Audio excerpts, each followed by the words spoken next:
Welcome once again. I'm the Fanatical Dragon and incredibly delighted to be joined today by the wonderful Keith J. Rainville. Hello, Keith. Hello. This has been a long time in the making. I think I've been trying to sit down with you for a while. Yes, it really has. But like 20 years, which are like 2 weeks or a decade. Yes, it feels like those kind of post-lockdown, everybody's sense of time is now just pretty crazy. Yeah. But I think for me, really wanted to sit down with you, but mostly because you've indirectly become such an incredible kind of resource for me, trying to get information about something that was previously inaccessible, as secret as a deadly ninja scroll and as hard to access. But your website, vintageninja.net, is phenomenal, absolutely phenomenal. I'm going to leave links down underneath this kind of video for people to kind of go and find it. But you've had it running for quite a long time. When did you start the site originally? Oh, it's we just had our sweet 16th birthday. Yeah. And for 2 years before that, I had a blog called Ninja 80 that was on the Zanga platform, the beloved and now deader than Julius Caesar Zanga platform, which you paid an upgrade and you could download your whole blog in case they went away. And then that was a lie. They just, everything just died overnight. Oh, no. And so I have like very little forensics of that period. So really it's kind of been 18 years of formally blogging, and we were going to do a zine at one point because I am a 90s zine guy. And it was just, it's 2009. What are we doing? And it was just the numbers weren't there, and it just wasn't like, it wasn't in me to schlep zines anymore. So I said, this should be online. And I have struggled in recent years with, I have 16 years of content on there. Everything's moving to YouTube as far as, immediate engagement. Do I start focusing more on video? But then in the last few years, you're watching AI kill the internet. A little bit. It's killing search. It's killing, like, all kinds of sites are gone. Yeah. All kinds of databases are gone. And I'm like, I think it's kind of more important than ever to have that be a static, etched in stone as the internet gets, website that it's still free of ads. It's still free of AI. It's still free of, it is kind of almost going to become academic, as silly as it's been for all these years. I have a renewed dedication to it being a website and a always searchable database. And it's an amazing resource, particularly for really, and that's the main thing, this is the main thing I want to speak to you about today, which is specifically Japanese ninja cinema, which was so inaccessible to me growing up. And I suspect we're probably of a similar age. So I think grew up at the time when VHS was having its biggest boom in the beginnings of the home rental market. And we were desperate for anything martial arts related we could get our hands on, and invariably started obsessing and getting very into the kind of canon era American ninja movies, but without really any understanding of how they'd come about. At the time, we were just kids consuming stuff that looked cool, and felt very lied to in a way by the world when I subsequently learned really that there was this whole other incredible kind of infinitely better movies that had come out of Japan that we just never really got access to before. So I was curious, because of that being such a focus on the website, at what point did you make that transition yourself? When did you kind of first start becoming aware that there was more than just Sho Kosugi and Michael Dudikoff? Right. Yeah. And don't get me wrong. In '84, the only thing I wanted was Sho Kosugi on my screen. And specifically, I just wanted like 10 Revenge of the Ninjas. I just wanted, like, I'm not a lover of Ninja 3: The Domination. I know a few people who are, unless they're quite masochistic. I love that it has new legs. I love that it has this whole new audience. Thank you. But when I sat there with my best friend on opening night, we're kind of like doing the German Shepherd sideways head thing, going, what are they? Why isn't he on my screen? who is this girl? Why are they breakdancing? Why are they what is this exorcist stuff? Like, it was just I wouldn't have had a problem with Ninja 3 if it was Ninja like 6. Mhm. And there were like 5 more Cho Osaki movies in between. Just give us a bunch of these, you know? But Canon needed to go nuts on the third sequel of every franchise they had. You know, like the third Death Wish, the third Penitentiary. That third sequel is where things go kind of bananas. So you're sitting there like the 80s ninja craze was a boom that didn't super pay off. One, it never had an A-list movie. It didn't have a Conan. It didn't have a Road Warrior. It didn't have a Godfather or a Spartacus like Peplum did. You know, I mean, like it wasn't or Ulysses. You know, there wasn't the first one. Mm-hmm. That was the big A-list that the exploiters knocked off. The ninja craze was exploiter started and got to it before MGM or 20th Century Fox or whoever, because, you know, that option on Eric Van Lispater's The Ninja, the novel, was going full steam. And everyone just rushed in and made exploitation stuff before it, got it to theaters, and called them things like Enter the Ninja. Well, now that genre is staying there, you know, and the big studios were looking at this going, how much does John Carpenter want to make this ninja novel? And it's like, no. Can that, we're done. And so we never got the A-list movie. And as a 15-year-old, I'm like, come on, more. So there was this issue of Inside Kung Fu put out a ninja compilation issue that just reprinted a bunch of articles they had done in the past 5 years.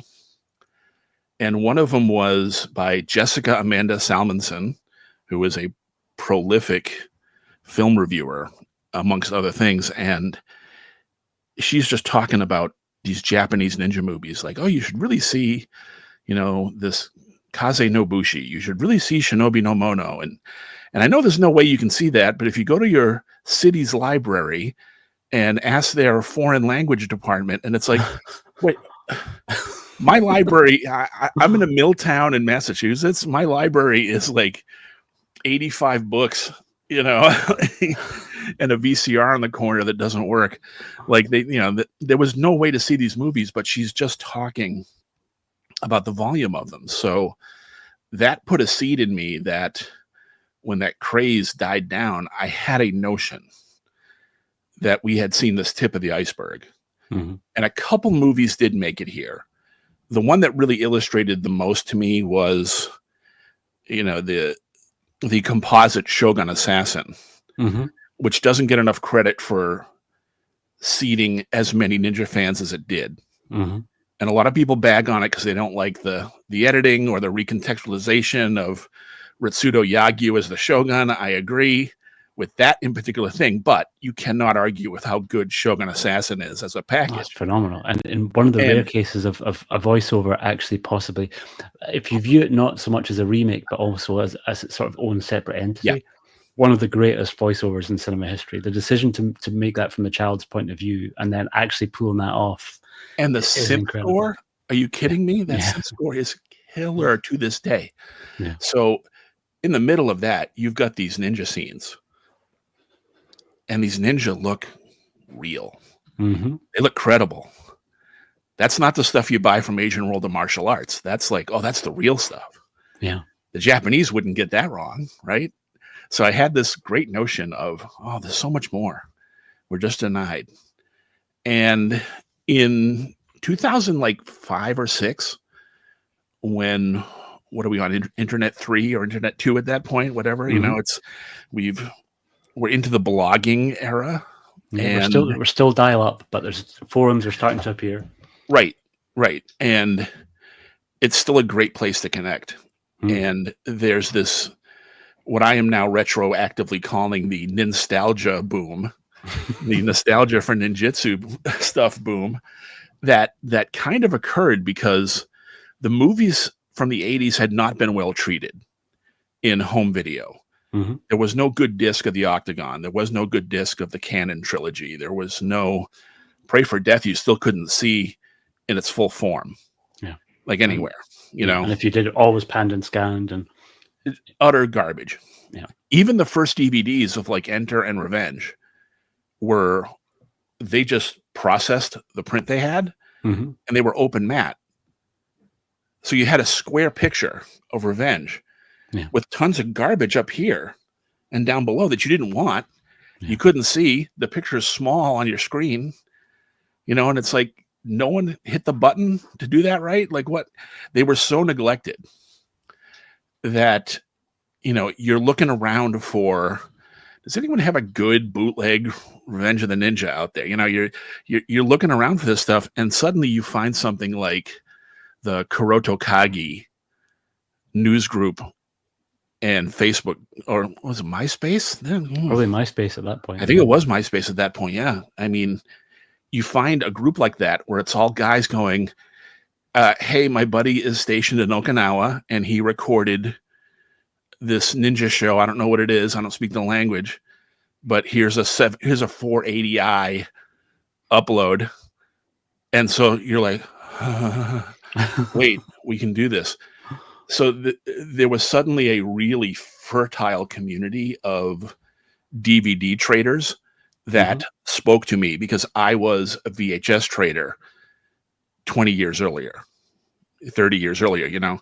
It's like I was going to Chillard Theater conventions and digging those VHS bins under the tables for weird stuff and going into smoke shops in Chinatowns looking for discs or looking for VHS tapes. This looks like it might be cool. This might be Japanese. I don't know, you know, and like just trawling for any nugget. And suddenly here's this whole like community who is fan subtitling and selling gray market. And it's like, what? Yeah, Castle of Owls, that thing I've only heard about, I can have that. And it's subtitled. And it's on a DVD and it looks pretty good. I can upgrade my horrible bootleg Shinobi no Monos to like an even clearer. And really, it just became a series of years of, hey, there's an even better Shinobi no Mono set now. Hey, there's a really good one. And it's like, by really good, it was like, well, it's widescreen, but it's 720. But there's only one language subtitles, not 5. You know, so like you kept just being that desperate fan clinging. But suddenly there was communities of it, and you're like, oh man, this is great. All I wanted to do was review those movies and tell other people where they could get them and that there's a scene out there, because the more you do that, the more you get a chance for a real label to sit there and go, oh, there's a base for this. Because I'm assuming that this is before the likes of like Animego started sort of stepping into the fair. So we're still talking like very early 2000s. Yeah, I mean, they had on some stuff.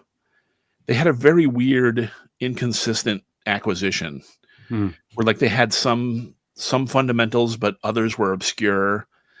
And there were some that came out on VHS and some, I think there were laser discs of some of their stuff, but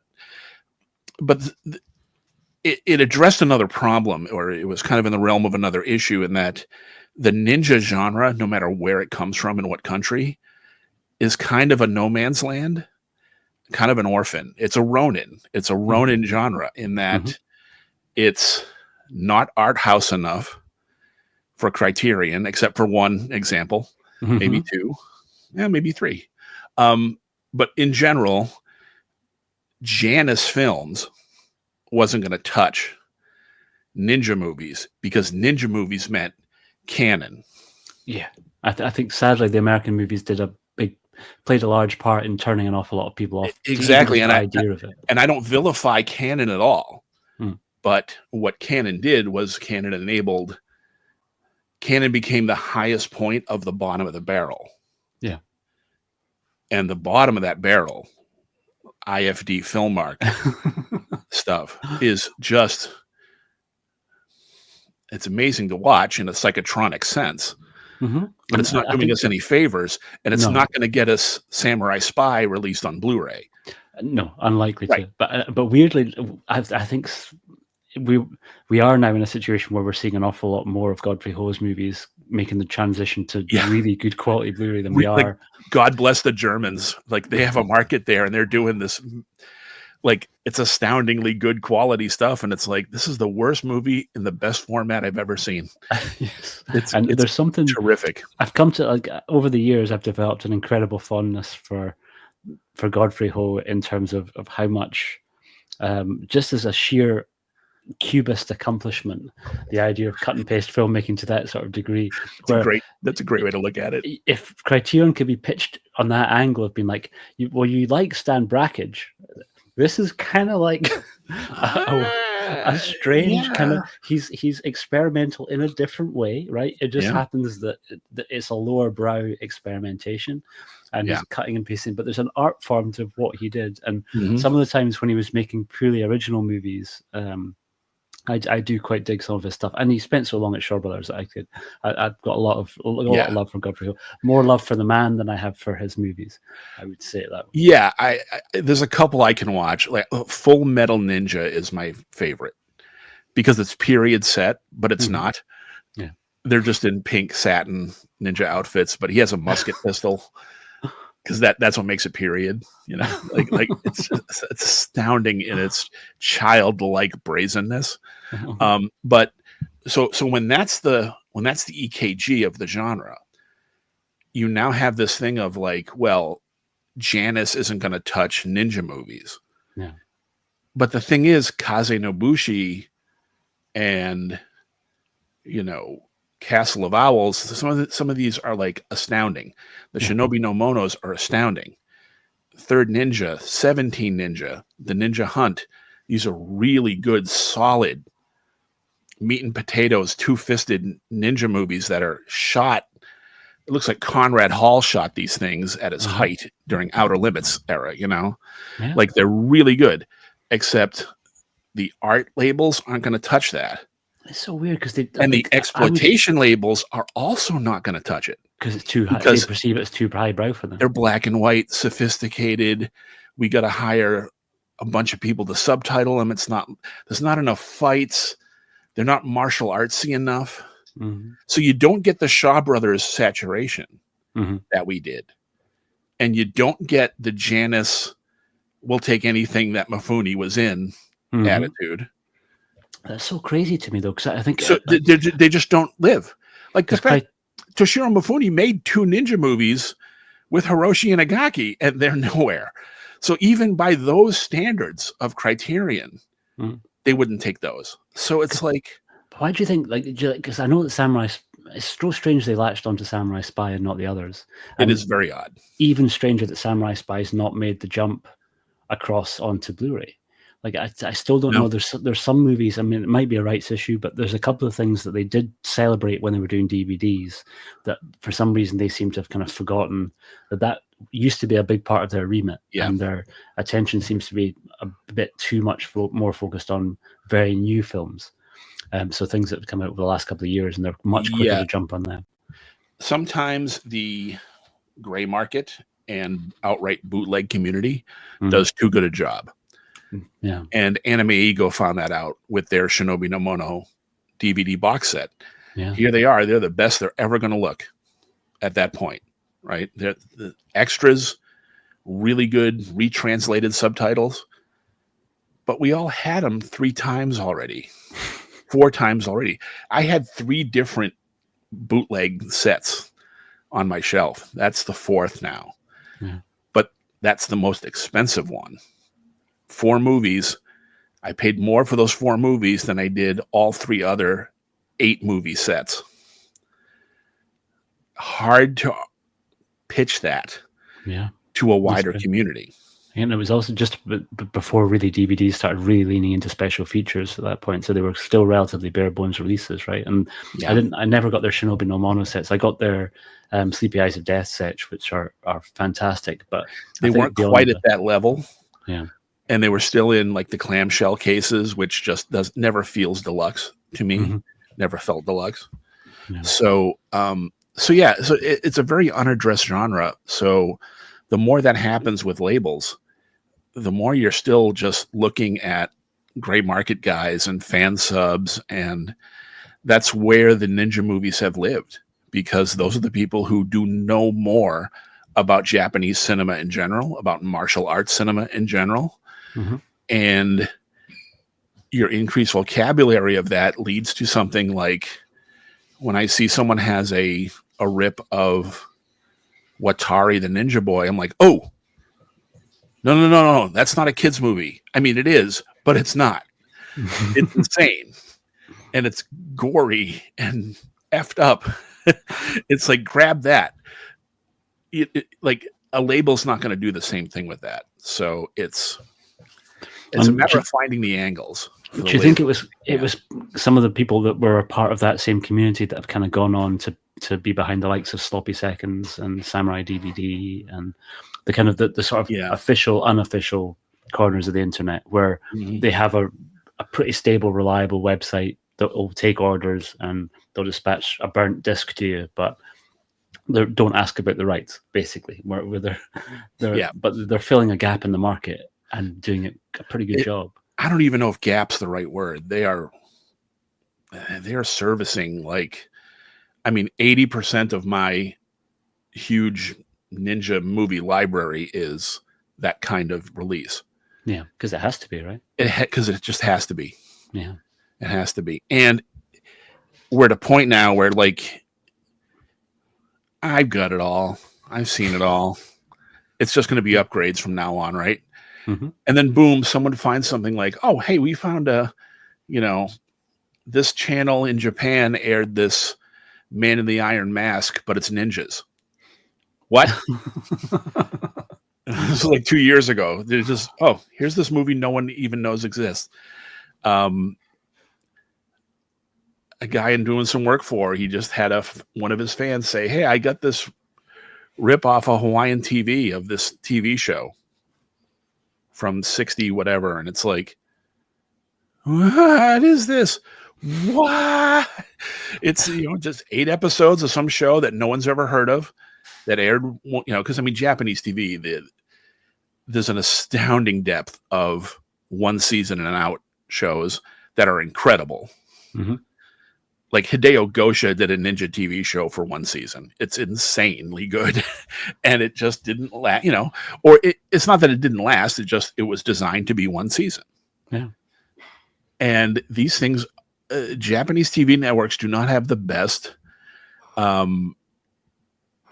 archiving, do not have the best sense of their own libraries, do not have the best posterity in mind. Mm-hmm. Sometimes, and as much of a blessing as like the Jidageki channel is in Japan for all of us, it's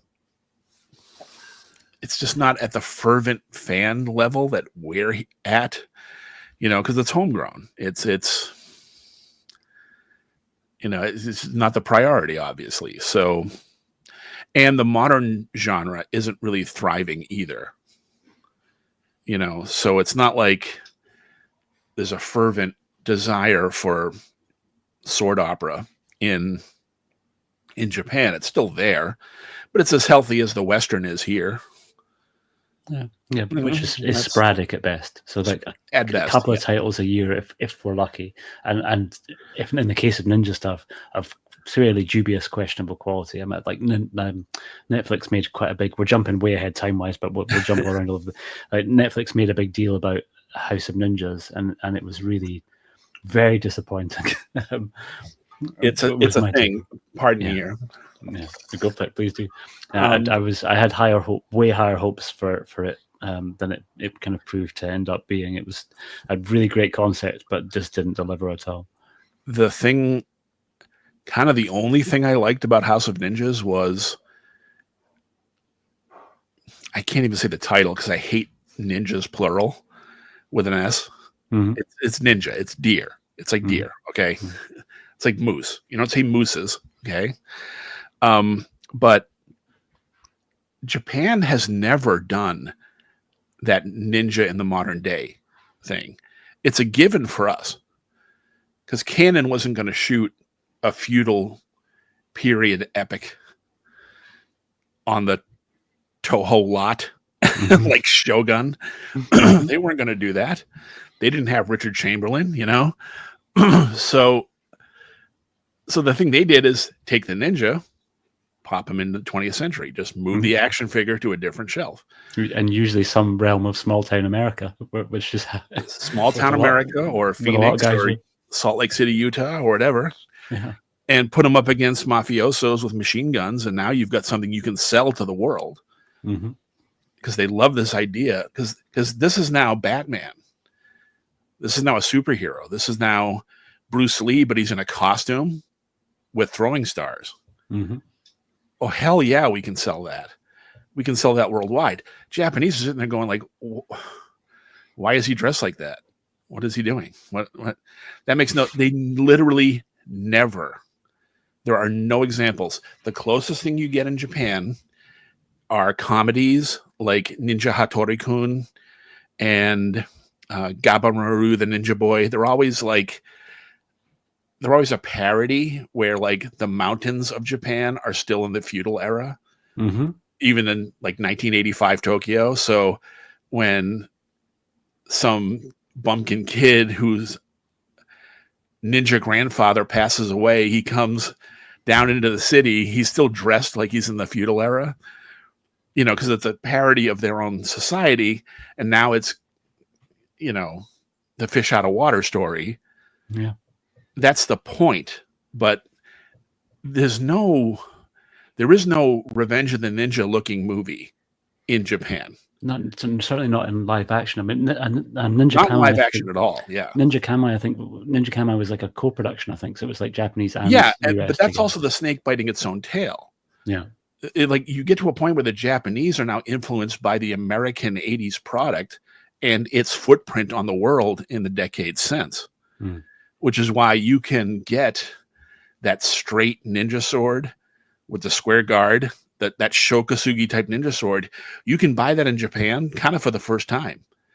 Because before that, you don't see those swords in Japanese movies. Yeah, they were all just using the short version of a samurai sword. Wakizashi? The wakizashi, yeah. You just put a katana handle on a wakizashi, and now you've got a ninja sword. Yeah. And that's what prop masters did, because you've got a week to put this thing together, and you've got 1,000 wakizashis and garbage barrels over in your prop room. Yeah. And I have seen pictures of these things, and they literally have garbage barrels full of swords. And that straight sword isn't in manga. It isn't in the movies. It's not in their video games. You can count on one hand the movies that have a sort of straight sword like that. Like Shinobi no Mono, like the Raizo sword, only he has it. Everyone he's fighting has curved swords. Manga artists love the curved blade because it's better to draw. It's more dynamic than a straight slab. And you don't see that sword, but you get to the US and Kasugi is using only that sword because he's selling the thing mail order, and he wants to advertise it in every movie he does.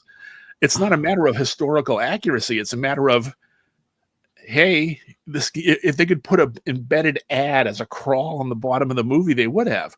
You know, like, you can buy this sword, kids. Only $89.95. Send to Asian World of Martial Art. Like, that was the point there.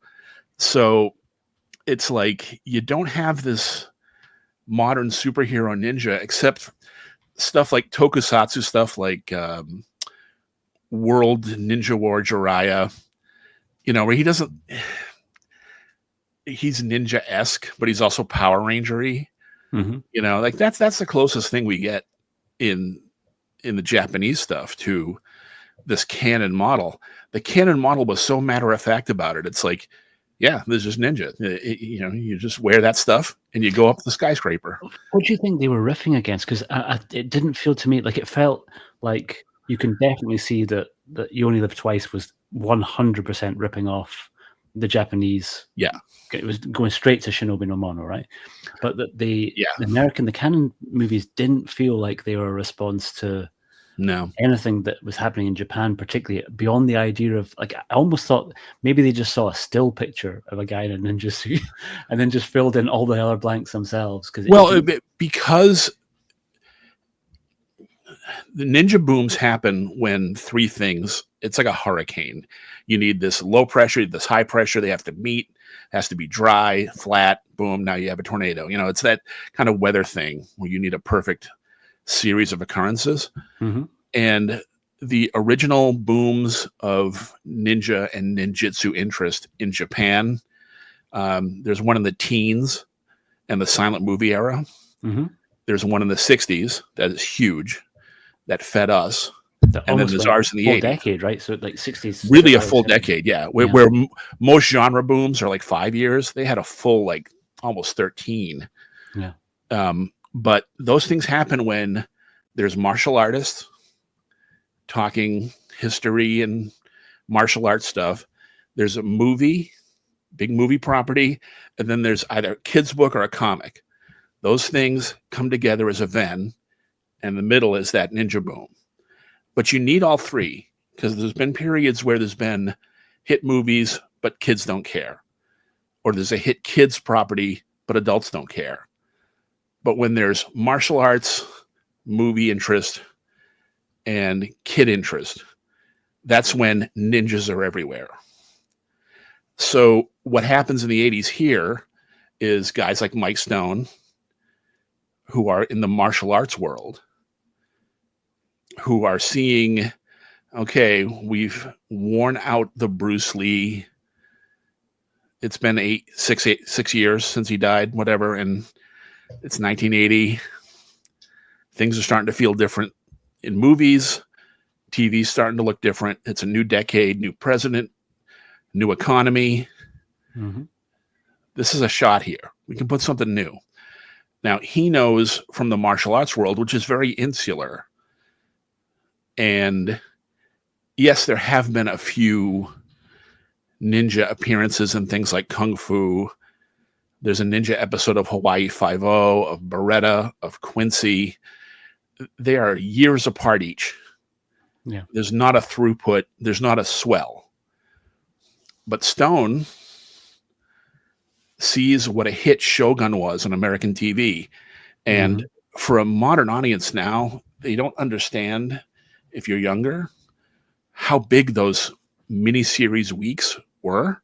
Oh, it was huge. I remember Shogun when it aired here first time. They immobilized like entire cultures. Yeah. Like restaurant business went down because people were staying home for the Thornbirds or for Winds of War or Roots. Like it actually, the economy suffered. The ad rates were higher on those shows than the Super Bowls at the time. Yeah, because it was spanning days, right? So they're making, 4 days. I think Shogun was 4 days or 5. Yeah. On day 3 of Shogun, there's a great ninja scene. Mm-hmm. So now people had that reference point. Oh, that was that thing in Shogun, the guy in the black. He was kind of cool. Stone knows this. He's like, hey, we have a shot here. I have the script. I have this Dance of Death treatment I'm working on. What do you guys think? Cannon takes one look. But what was in the air was, I think it was Fox, 20th Century Fox, or MGM. One of the huge studios had optioned The Ninja, the Eric Van Lisbader novel, which was the beach reading bestseller of that year. Millions of copies in print. It had just come out in paperback. And that's another massive swell of business. Everyone's got The Ninja on paperback. Everyone. So everyone's seen Shogun. Everyone's got that paperback. And there's a bunch of martial arts guys around Hollywood looking for work. They start talking, hey, we can do this. We can do this. Cannon goes, can we do this in 3 weeks? Because if we can beat the studios to the box office. They will not have Enter the Ninja. We will. Yeah. All right. Well, I'll start writing. No. Get on the plane. Just go to the Philippines. Go get some karate guys and go to the Philippines. Go. We'll write it on the plane. And so they're writing this thing. Stephen Hayes is working with him on something at one point. They're just congealing this. Mike, who do you know? Get some guys. I used to do demos in Benihana with some guys. I'll go ask them. Benihana was a huge gig in LA.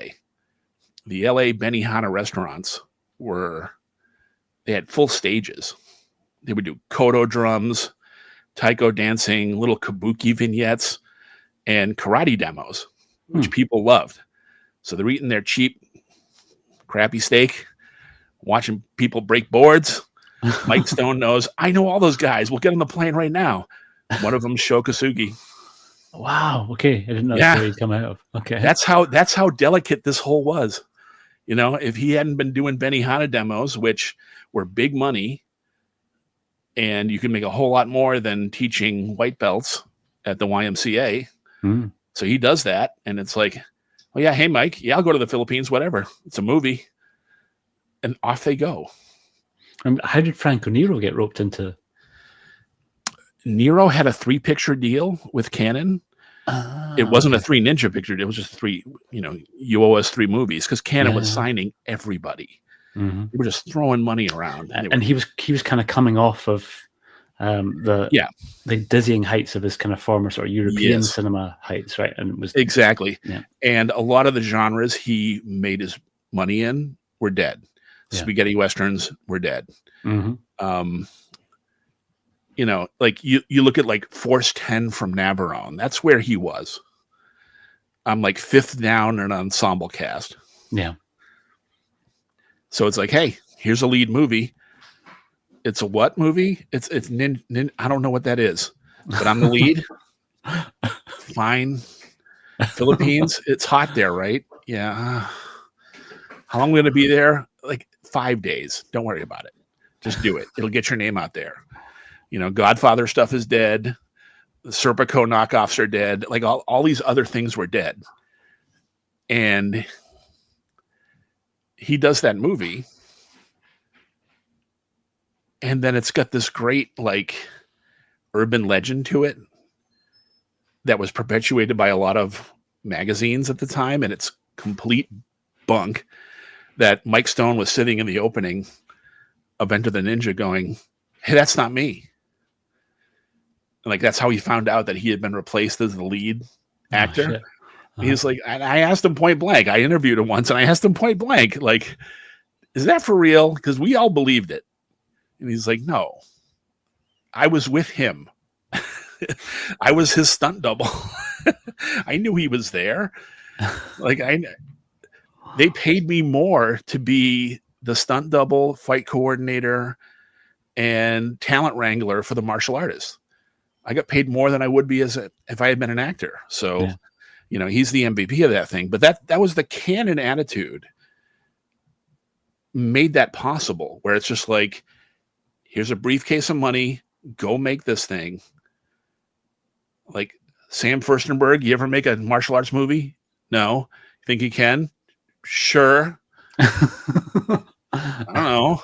Whatever. Here's a bag of money. Go to Salt Lake City and come back with it in 3 months. So he doesn't know what he's doing, but he's like, hey, show, you know how to do all this stuff, right? Yeah. You got your own costume? Oh, yeah. You got your weapons and stuff? Yeah. Okay, good. All right. That allows him to, oh, yeah, I know what I'm doing on a martial arts movie. And shows just like, I am now a producer on this thing. And he's the star, and that's how we get that one perfect on-model ninja movie. The Revenge of the Ninja is that's the one. That's the 80s ninja movie. It's synthy. Enter the Ninja is very 70s movie still. When you watch it, everyone's still got wide pants. Yeah. It's still looking like Ektachrome old film stock. Revenge is just a year later. It's got Nagel, it's got neon, it's got cocaine,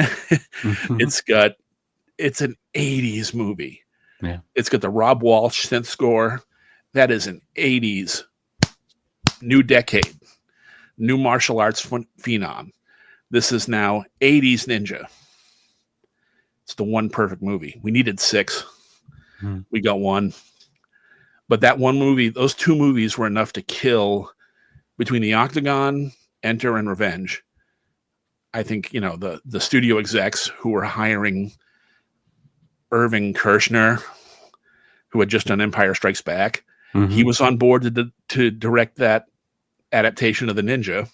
Then it went to John Carpenter, and his version of it was Halloween, but it's a ninja. Okay. It was just another serial killer movie to him. Yeah. And it was terrible. I've read that script. It's terrible. It's not terrible, but it's not a ninja movie. It's Michael Myers. Yeah. Yeah. But that's what set that genre up. And budgetary wise, you are not going to make a period movie, and you're not going to make it in the US. So what you need is, we take the Japanese ninja, we give him an excuse to not be in Japan each time, and we make him the immigrant experience, which Israeli producers can do because they've lived it, and an Israeli director has lived it. So that was not a hill to conquer for them. That was just a matter of course. Yeah. And just applying it to genre cinema. Right. And you just take this guy out of his element, and it's like, well, these guys kidnapped my kid, they killed my wife, they effed with my whatever. A bunch of guys screw with me. I'm going to go back to what granddad taught me in the hills, and I'll just put on that ninja suit because you have to, because you can't be ninjaing without your ninja suit on, even though it's the middle of the day in the desert, but whatever.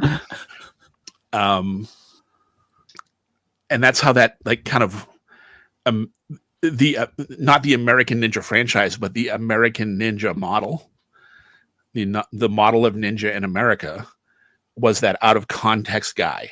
Yeah. These army guys have machine guns. I have blowgun. They've got landmines. I've got caltrops. They've got, helicopters. I have climbing claws and a bow and arrow. It's that formula, and God, we loved it.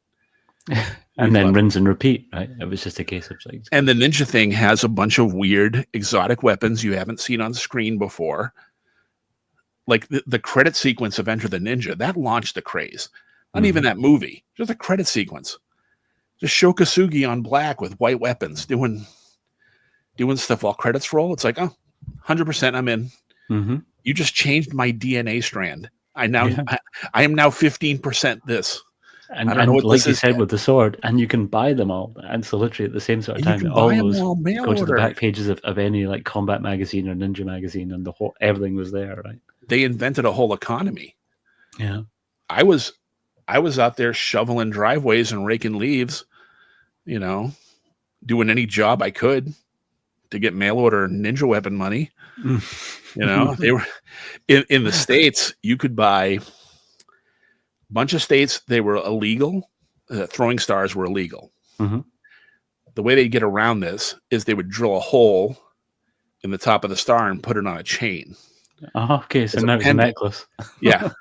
And those you could sell-ish, kind of, legally, but you'd find them in like gas stations and swap meets and dirt malls and smoke shops. They kind of like, you're not going to find them in your Macy's or your your supermarkets or anything above board. It was going to be something where like just you and dad were there. Mom wasn't. So yeah, you could have throwing stars. You could do all this, but within that fervor, they left a ton of money on the table by not importing more Japanese stuff. Yeah. And it's crazy. Like, we got Kinji Fukasaku's Ninja Wars, which is this not one the best scene. Example, but it's color. Do you think that was a big thing? No, yeah, because it's color and it's got a bunch of laser special effects and stuff. And Legend of the Eight Samurai had been released as Legend of the Eight Ninjas. Okay. in some markets. False advertising, but yeah, okay. And you got Shogun Assassin, and you got Lightning Swords of Death, which is the third movie, which they just brought over intact. So you had some stuff. Do they call that Shogun Assassin 2 in the States? Not in the States. We had those Lightning Swords. Okay. But I've seen it as Shogun Assassin 2 in subsequent releases. But that's about all, and a couple things added to that. One, the black and white movies, so like a Shinobi no Mono, you need to hire more than your average voice actor crew for a Shaw Brothers. Mm-hmm. A Shaw Brothers movie, two guys do the whole movie. You might need a woman. Mm-hmm.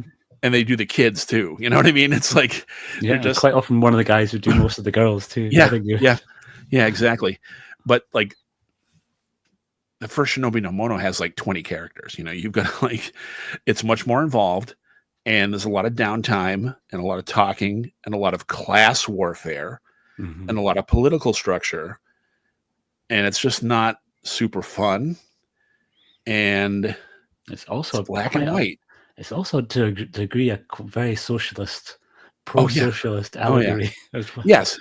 I don't know how that well would have worked in capitalist 80s America. Right, yeah. So these movies have baggage to them, and they're an obstacle, and it's going to be a post-production obstacle to get them out at a time when Ted Turner is colorizing Citizen Kane and Casablanca and being sued by Spielberg and a guild of directors to not do that. He's at war with black and white.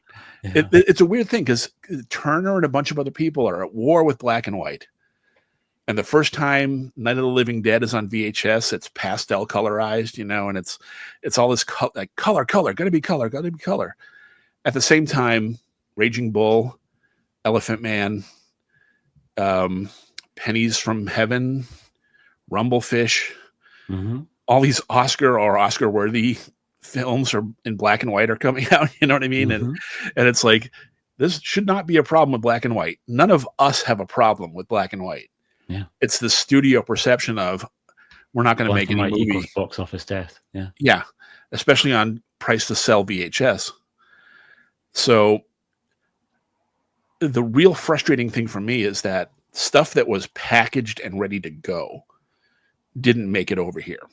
Yeah. And the two things that kill me are the samurai from Australia. So the first big exported ninja craze was contemporary with the Japanese one, where this TV show on Mitsu Kenshin, which is huge on Japanese TV. It's a Lone Ranger and Tonto situation. Tonto is the ninja. Every kid in Australia got that dubbed. They were dubbed for Australian TV. Every kid in Australia in 1966 wants to be Tonbei the Mist. The big thing to do was the plastic coffee can lid. You would cut that into shuriken. They would kind of fly, but not doing a lot of damage. And kids were doing that like crazy. They had a whole ninja boom down there. Yeah. Based on that show. And we're bringing quite a lot of the Japanese actors down, right? Yeah. And like doing tours. They'd land at the airport and there'd be like 10 million screaming kids. Yeah. It would look like the Beatles. In fact, like when Osei did his first tour, he had more people at the airport than the Beatles had when they went the previous year. Yeah. So it was huge. There's 10 seasons of that show dubbed in English. Never once aired in the US. Or here, yeah. You can get them either. No, we got nothing. I mean, we once we get fully into the DVD era, when we were getting like not quite the same amount of stuff being put out as it was in the States, but we certainly had all of the American kind of canon series films, but we never got anything the likes of what Animego were doing. We had a company called Tartan DVD, who were the first ones to start doing really nice widescreen versions of certain select contemporary foreign films, and they were the first to give us Hard Boiled, and they were the first to give us John Woo's The Killer, and they would give us some very early Korean cinema, in original language, subtitled, but they never seemed to step into the realms of going back in time and doing kind of classics. They were always focused on quite contemporary releases. Yeah. So they were doing Wong Kar-wai stuff and all these sorts of things, but they never went further back in time, and they rarely went to Japan, because a lot of the time the Japanese just did not want their stuff to be released in other territories. There is that. And the apex of that is Sonny Chiba's Kage no Gundam, Shadow Warriors, was airing during our Ninja boom. In the States? Or in Japan. So like that was the big new Ninja property for the 80s. Yeah. And it's in color, and it's 80s shot, 80s looking. And it feels like an American TV show. Chiba had a footprint in the US from the Street Fighter movies. We knew who he was, a household word for martial arts fans. Did they shoot that to the States? No. I'll tell you a brief interjection, ridiculous story at this point that will hopefully make you laugh. The YouTube channel that I have now is my second incarnation. It's my version 2 YouTube channel, because my first incarnation of the YouTube channel was nuked out into oblivion by Toei, because I mistakenly and very stupidly thought that the rights to Kage no Gundam had fallen out of no one's hands, right? And it wasn't available anywhere. And I knew that the first season had a DVD release in the States, but that was long out of print. Yeah. And I checked pretty extensively and couldn't find any indication that it had a Japanese DVD release, and didn't until later find out that it was still streaming by demand in Japan, because you can still watch it there. So anyway, I started, if there was a slow or a busy week for me, work week, I didn't have time to make a video, I would just stick up an episode onto my YouTube channel. Okay, yeah. Full, right? Yeah. So, and it was doing really well. And I probably watched those, yeah. I noticed that my channel was starting to get incredibly popular. So I was jumping like 500 or 1,000 subs in a month. And for my size of channel, that was pretty crazy. So I think I'd almost got to the end of season 1. I'd put up, I think, about 25 episodes of a 26 episode season. And at that point, then I was noticed by Japan. A lot of people were starting to watch from Japan, and I didn't get one copyright strike. I got 26 or 25 copyright strikes in one go, which that sounds familiar. Is normally 3 strikes and you're out for YouTube. So my channel just got nuked overnight and taken down, and I lost everything that was up there, to my own kind of idiocy. But it was because of that show. I absolutely loved that show, and wish at some point someone would go back and release them all. I mean, I think. Yeah, the Japanese studios don't know what they're sitting on, and sometimes literally, like I've talked to people who have contacted them for Toei for a movie, or whoever owns Daiei now, just like so like, we're looking for this movie, never heard of it, we don't have that. I'm like, yes, you do. Your logo is on the front. The first thing you see in this movie are waves crashing into the beach and a little rocky thing, and that triangle comes right on. Okay, it's your movie. Okay, you have this. We'll go look, but I don't think we do. And it's like, you just hear these awful stories. It's really frustrating because there's so much of it, and someone like me, or someone like some of these guys on these gatekeepery elitist groups on Facebook and that kind of thing, a movie will drop and they're like, never heard of this, and we all get caught, and we're like, hey, yeah, look, that's how deep this pool is. There are so many movies and shows, and I'm not talking about like the silent era that's gone. Like, that stuff's gone. It burnt up 10 times over. Yeah, anything pre-war, really. Yeah, pre-war, and what survived pre-war did not survive the war. Yeah, and even if it did, at this point, it's 100 years old and has not been well kept. Yeah, it's like, if America and Germany have 20% at best of their silent inventory, they maybe have what's 2%. Japan gonna have? Yeah, so that stuff's gone. The silent era is gone. But 60s television shouldn't be gone. The Shinobi no Mono TV show, of which there are 52 episodes that are lost, shouldn't be lost. Someone found 2 of them, and they're odd. They're incomplete. It feels like episode 1 should be episode 2, but So something's off even with that. Mhm. But like, what's a better thing to dump on the market than that show? You know, No, you think? I mean, and they I just think won't. They just I'm, won't. incredibly happy that we're finally getting, because I think somebody like is a really people who maybe don't understand that much about this little tiny subgenre of. I don't even really want to call it a subgenre of martial arts cinema. Let's just call it a subgenre of action cinema for the sake of argument. I But like that. Yeah, the people who are fans of Radiance as a label, yeah, they aren't the normal fans of the sort of stuff that we're talking about here. They're generally not action cinema fans yeah. normally, right? But Radiance has legitimized, which movies to us that are already very legitimate.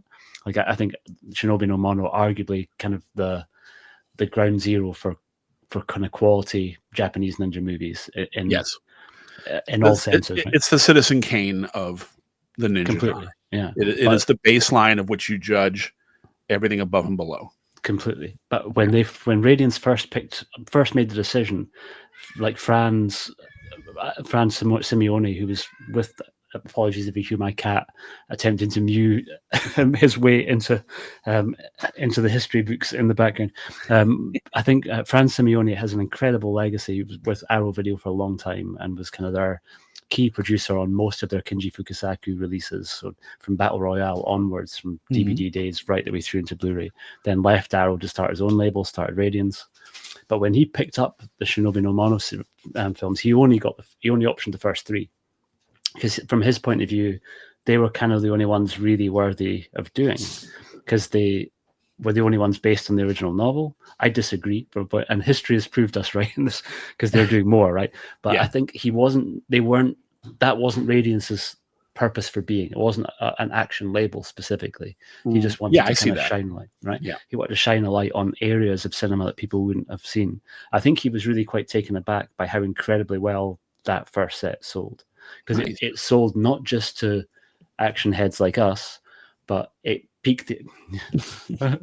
Yeah, right behind me. Yeah, right Such there. a good set. Yeah. It piqued the interest of us, but it also got the attention of people who would normally be buying Truffaut movies and Italian crime cinema and basically other, because at this point Radiance are a cult. So there's people who have a Radiance subscription and they buy every single Radiance release, right?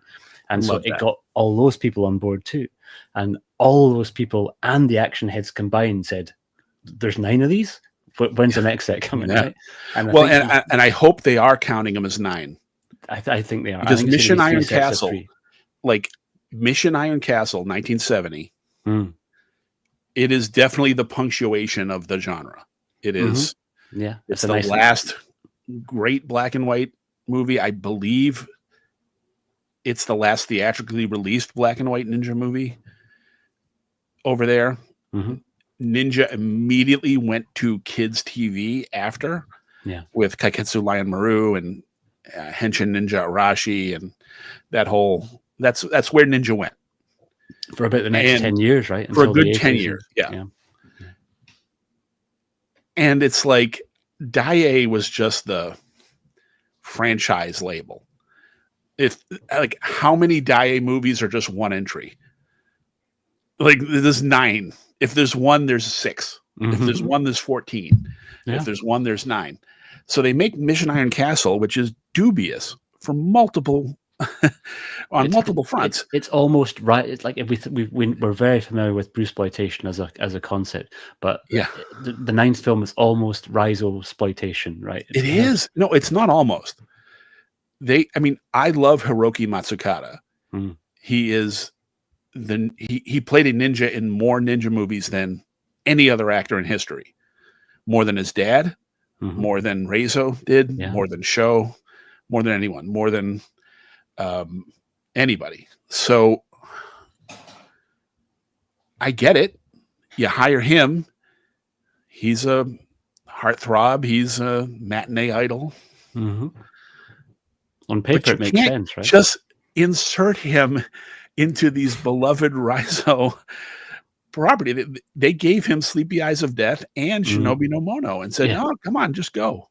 And it's like, should I? I don't know about this. And I think, you know, this is conjecture, but he had to have been needing to dig himself out of that hole. And that's why he starts doing Yakuza movies in the 70s, you know, where it's like, I need to purge that distaste. Yes, I need to be as Because, far I away mean, from period pieces as possible. Mission Iron Castle was a grail. It was never shown on TV in Japan. It was not in the mix of the bootleg and gray market world.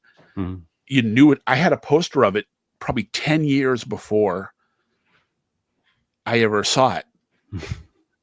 And then I see the thing and I'm like, if I had to put one ninja movie in a spacecraft and shoot it to another galaxy as the example of the 60s, it might be this one. It's the utterly perfect encapsulated 60s ninja movie. It's got everything.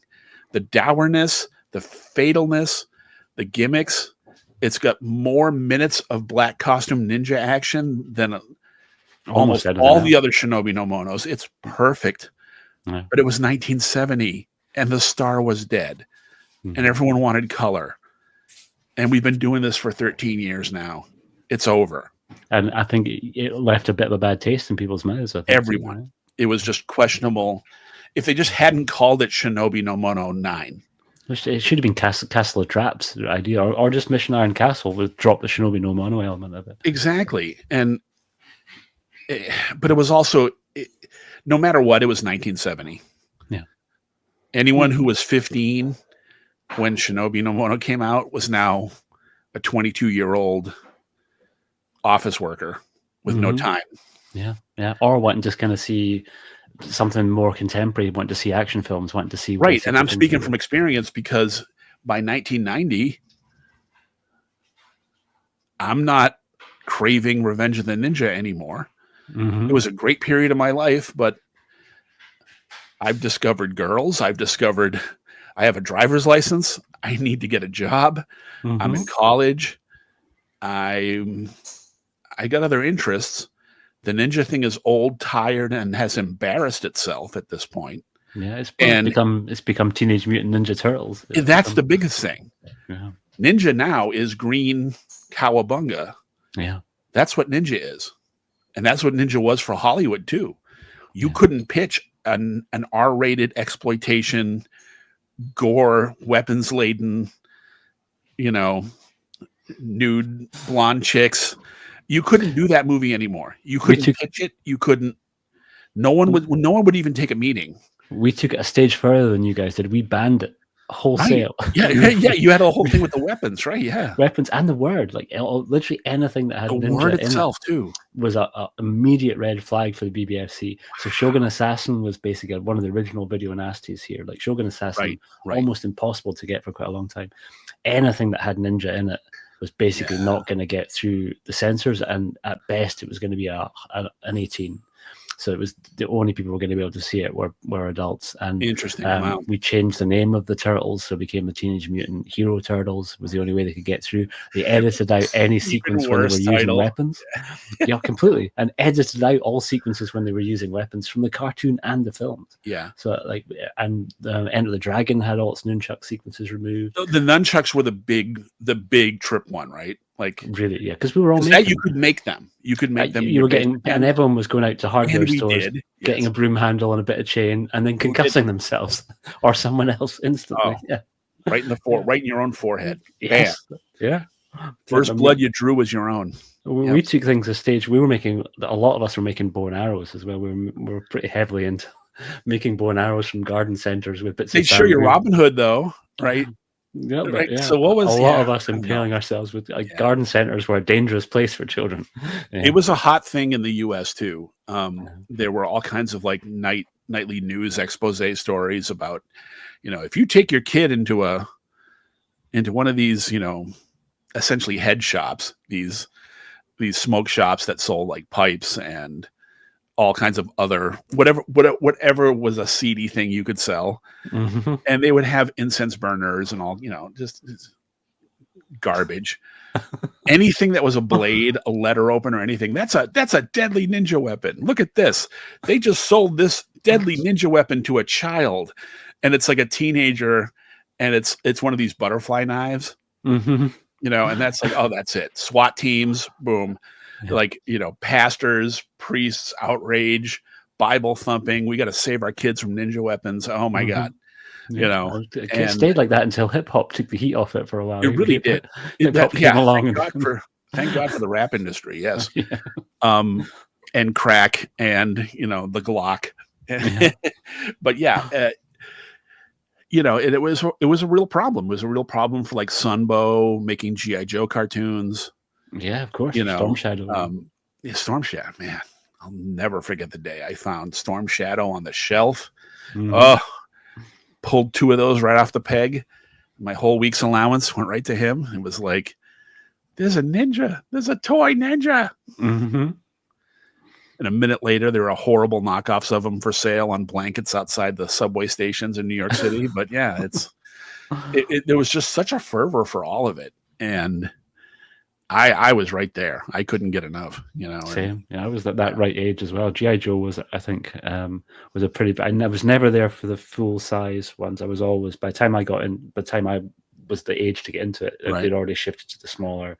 I was there for both. Figures. Okay. My uncles were 5 years older than me. They had like the war-oriented Joes. Uh-huh. So like they had Nazi equipment. They had German soldiers, Japanese soldiers, Americans, Marines. Your Action Man. Yeah. Action Man I remember because we did get in big size. Yeah. So, but that was my brother was like 4 years older than me. So my brother was the one that had those size figures. Yeah. For me, my sweet spot was called the Adventure Team. Okay. That's when the Vietnam War pulled the guns right out of G.I. Joe. And they just became this like, no, we rescue people who are in kayaking accidents. That's what we do. Or like we arrest tomb robbers in Egypt, and that's where all these things come from. They were all like yellow with a big A patch on. In fact, this case right here, that's a bin of my old Joes that I'm restoring.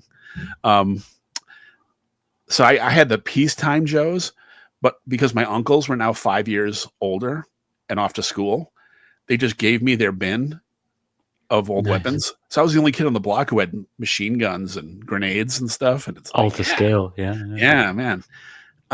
So when they relaunched that in 82, 83, whatever the year is, that was also right at the Ninja Craze boom. And it was like, they're relaunching G.I. Joe, but it's different, but it's cooler. Mm-hmm. And there's this Black Commando character, but he's just a Black Commando. Then that Silent Interlude issue comes out 2 years later. I think it's just like 21, issue 21, I think. Yeah, and that was his backstory, and you found out that they were kind of like... It wasn't even, but it was all like no dialogue, and you see him using a ninja sword, and he knows how to use it, and it's like, oh, wait, what? Huh? And then he's got the same tattoo as the Cobra Ninja, and it's like, huh? What? So before I was into that G.I. Joe line, but once Silent Interlude, it's like, oh, now you did it. Yeah. Now I got to be there. Yeah, same. But they're also the vehicle of ruining that, because in the 90s they turned that into like pastel pink and lime green Ninja Force. Mm-hmm. And it's just silly and cartoony. So that's where everything eventually goes. Thankfully, I checked out if I wasn't still getting the toys at that point. The Dreadnoughts was about the point that I stopped, I think, for G.I. Joe. And and Zartan and stuff, and the figure that changed color was pretty cool, but not too much beyond that.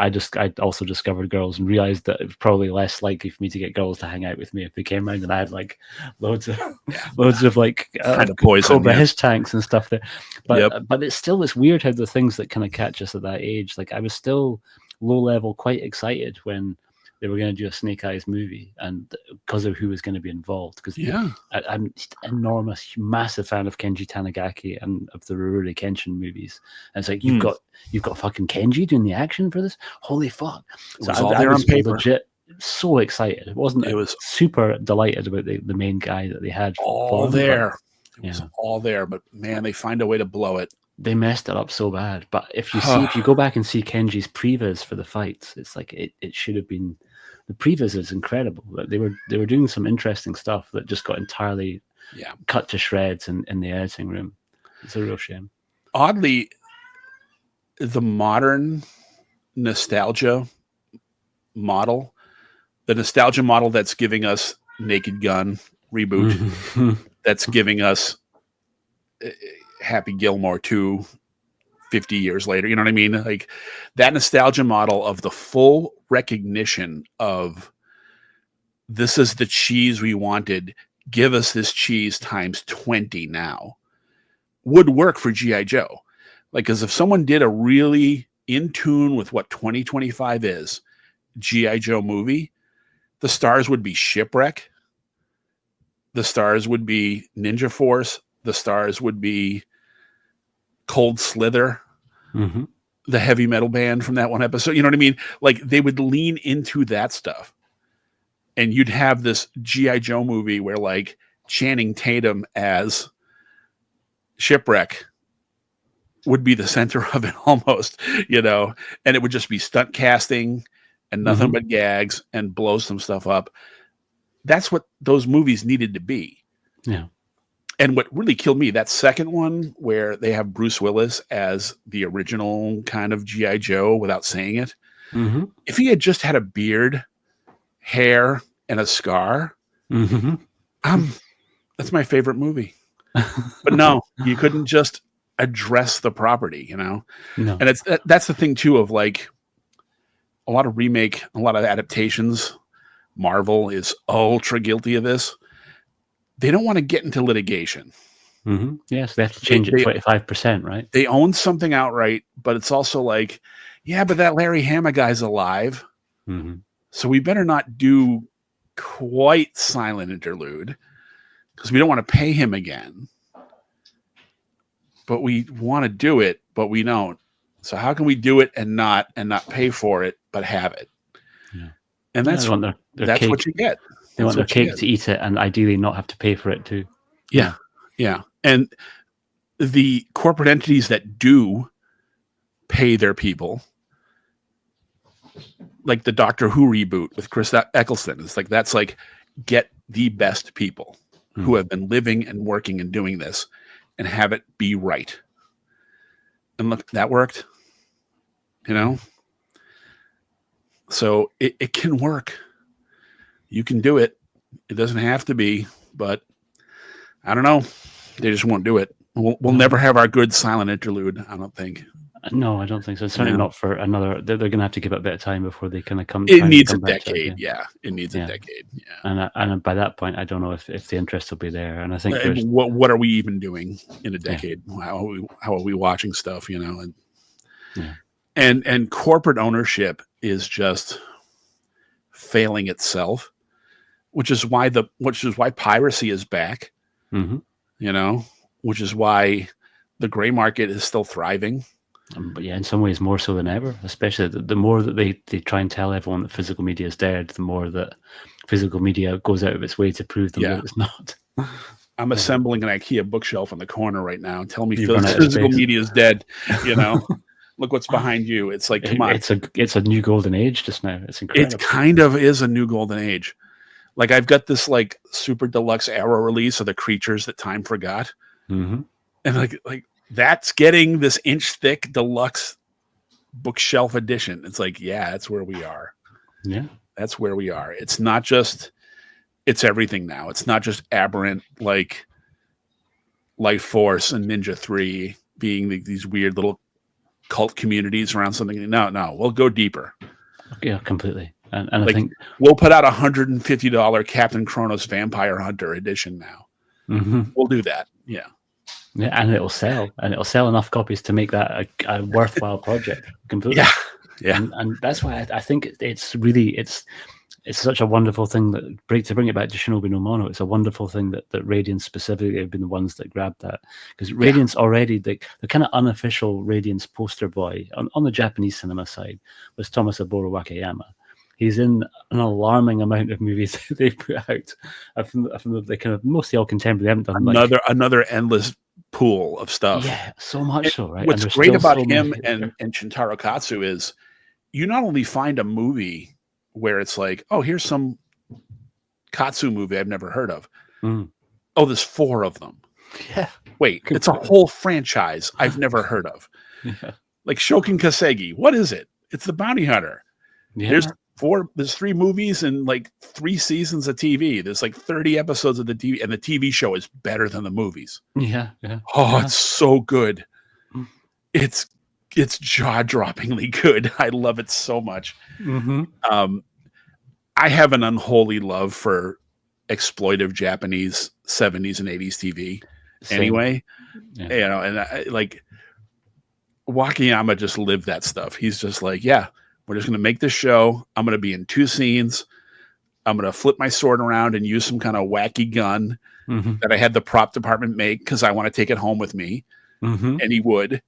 And it's just this ultra formulaic, reuse the same music, cheap as dirt, all shot out in the same rock quarry they were using for the Toku shows a decade Mm-hmm. later. Yeah.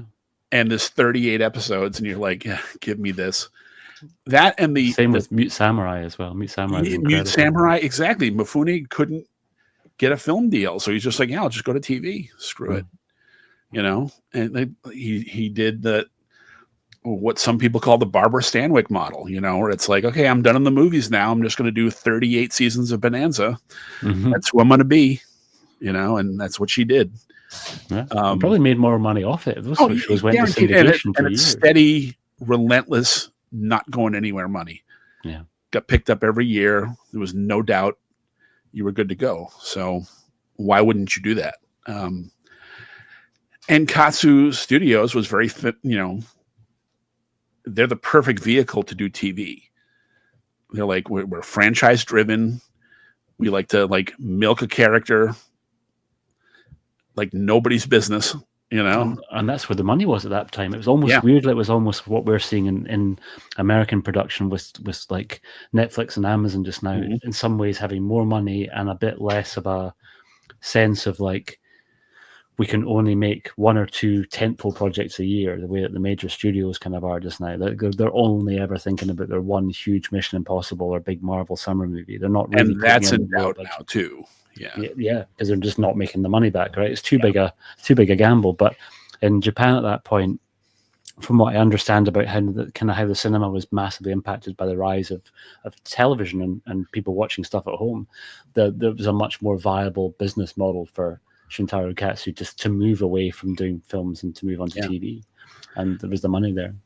The crazy thing is like people look at, you know, I think there is a single box set of all the Zatoichi movies, which is Criterion a slab.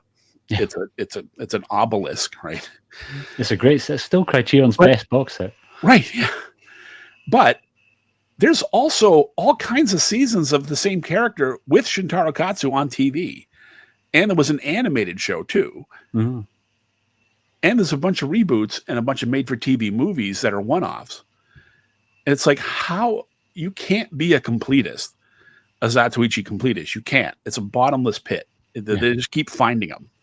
It's like a fungus that you can't get out of your walls or something. You know, it's just like, oh, there's a little more. You know, and I can understand Criterion not doing all of them, but at least it would have been nice if they gave us just a couple of episodes as an extra on that box set. At least do a TV sampler. Put 2 animes.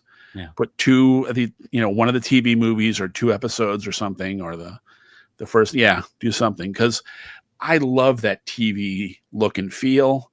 I love how it's on the same location.